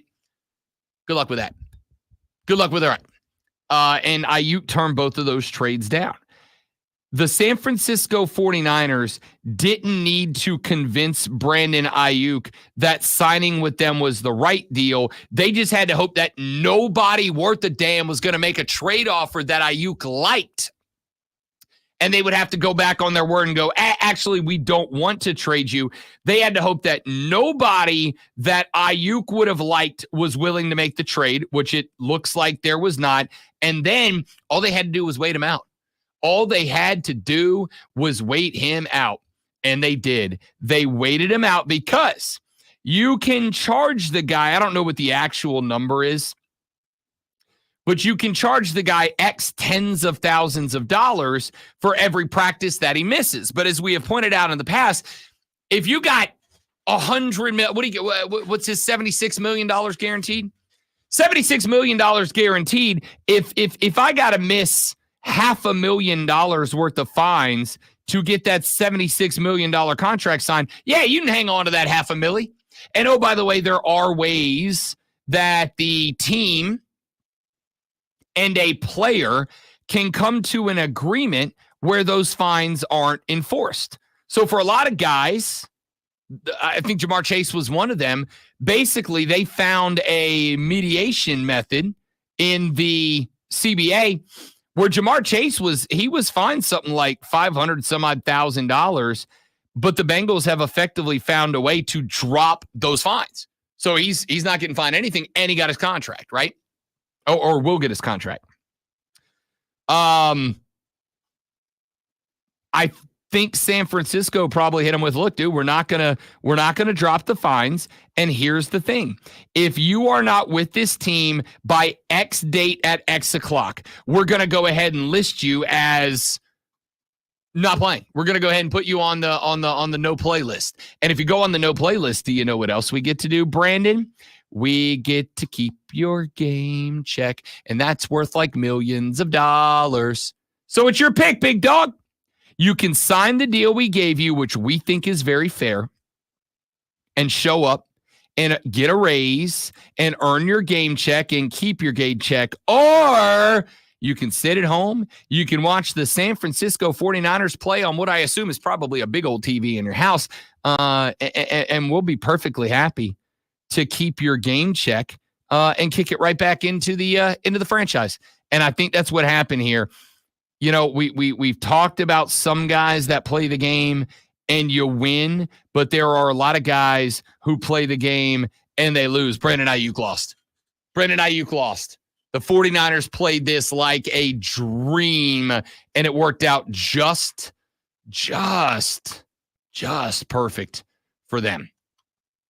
College football. I don't know if you saw this. I don't really care about this story. Apparently, a lot of people do, because I saw an article that somebody wrote yesterday that said another piece of the soul of college football has died. The Southeastern Conference announced yesterday that they will begin putting out availability/injury reports for football, men's and women's basketball, and baseball games moving forward. The new policy requires that schools put out an injury report, that they do so 2 days before the game, daily until the game, and a final injury report 90 minutes before tip or kick or first pitch of the game. Whatever, dude. Like, listen, you know why they're doing this, right? You know why they're doing this. It's for the gambling side of things. It is so that people like me can get a look and see on Friday whether or not Travis Etienne is going to be playing in this game for Georgia, or to find out if whatever quarterback is going to be lighting it up, or is going to be on the bench with an injury that maybe we found out about is bothering them. I don't care. I read a headline from Matt Hayes on Yahoo Sports that said the SEC adds injury reports, and yet another piece of the college football soul dies. Matt, that's a little dark, bud. That's a little dark. I'm fine with you saying about NIL deals, and I'm fine with that being said about free player movement in the transfer portal. I don't care that's how you feel, but at least I can understand where you're coming from. Having an injury report, or as the SEC is calling them, Lonzo, participation reports, I don't care. He says, a noble gesture, yes, but a ridiculous attempt at watch this hand while the other works its magic. By embracing the gambling interest, not that there's anything inherently wrong with it, the SEC are paving the way for yet another revenue stream. What don't you get, Matthew? That's literally all this has been. I didn't get into it. I had a conversation yesterday evening with a cat on Twitter who sent out a tweet, and I want to find it and read you the original one. He said, I don't like this clock not stopping after a first down in college football. Dudes, I don't know if you noticed this last night. The games were the exact same length as the broadcast as they've always been. Do you know why they stopped moving the chains on first downs? Bueller? So they could fit in more commercials, my dudes. Stop pretending like it always hasn't been this way. It always has. At least this one doesn't impact the freaking game, right? At least this one doesn't impact the actual game. The land of collegiate football has always been about the almighty, mighty, mighty dollar, boys. And now, the Rob Brown Show presents Twitter.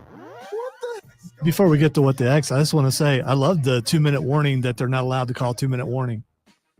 The 2-minute warning. The 2-minute timeout. The 2-minute timeout. It's called, because they don't want to call it's now called a 2-minute timeout. Well, you don't want to be too much like the NFL. Yeah, you would not want to do that. Yeah. All right, the first thing is Xing. I don't know if you knew this was coming up.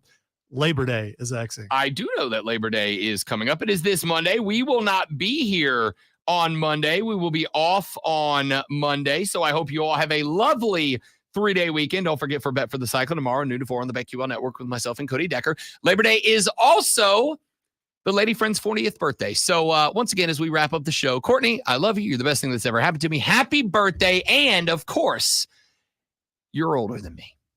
Wow. Not by a lot. Well, let's jump away from that. By enough. The next thing is Xing is College Colors Day. College Colors Day. You know, we did this in, this was a thing way back in the day, or at least for me, it was in my school, in elementary school. They did College Colors Day. And so basically you were allowed to, I mean, not that you weren't allowed any day. They still do it by the Yeah, this was the day that you were encouraged to wear your favorite team's colors in. Well, when I was growing up, I'm from Louisiana. All my family went to LSU, so I grew up an LSU fan.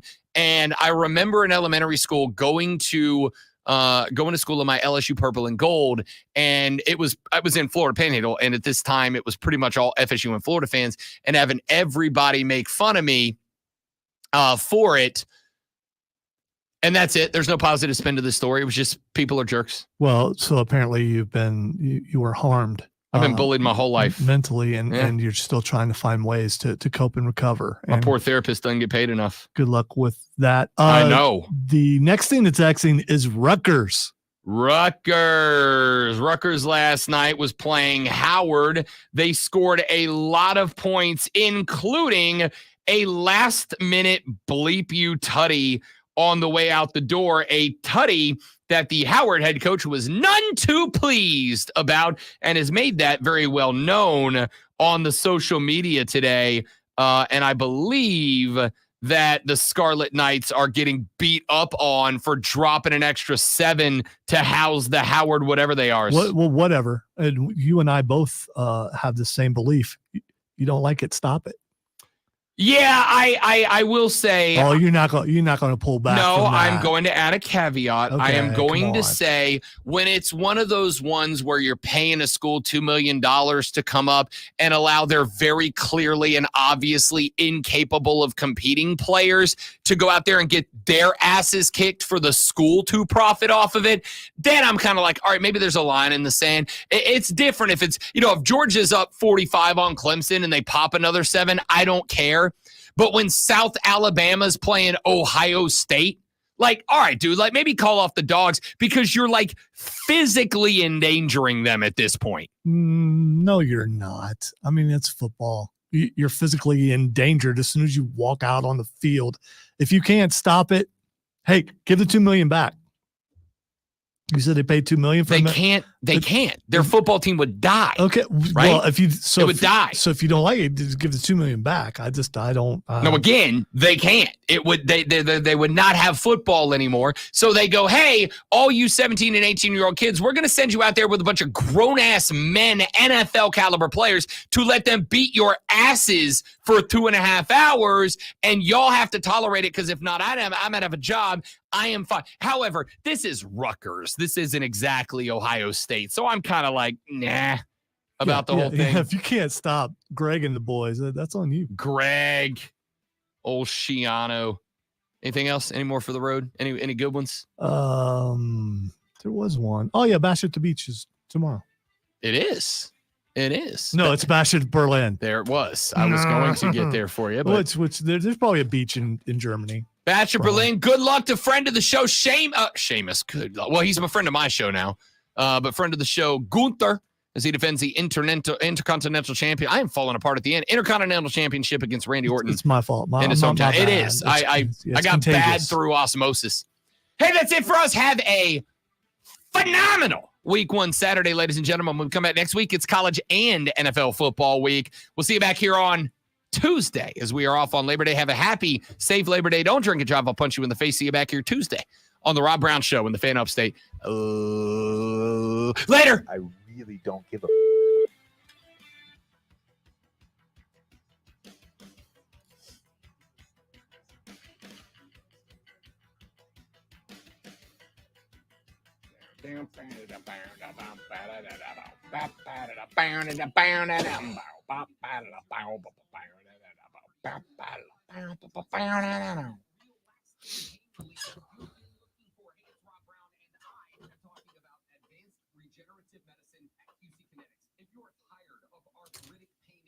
All right, my dudes and dudettes. I got to go put in 5711 promos and send Lonzo some live reads because I didn't do it yesterday.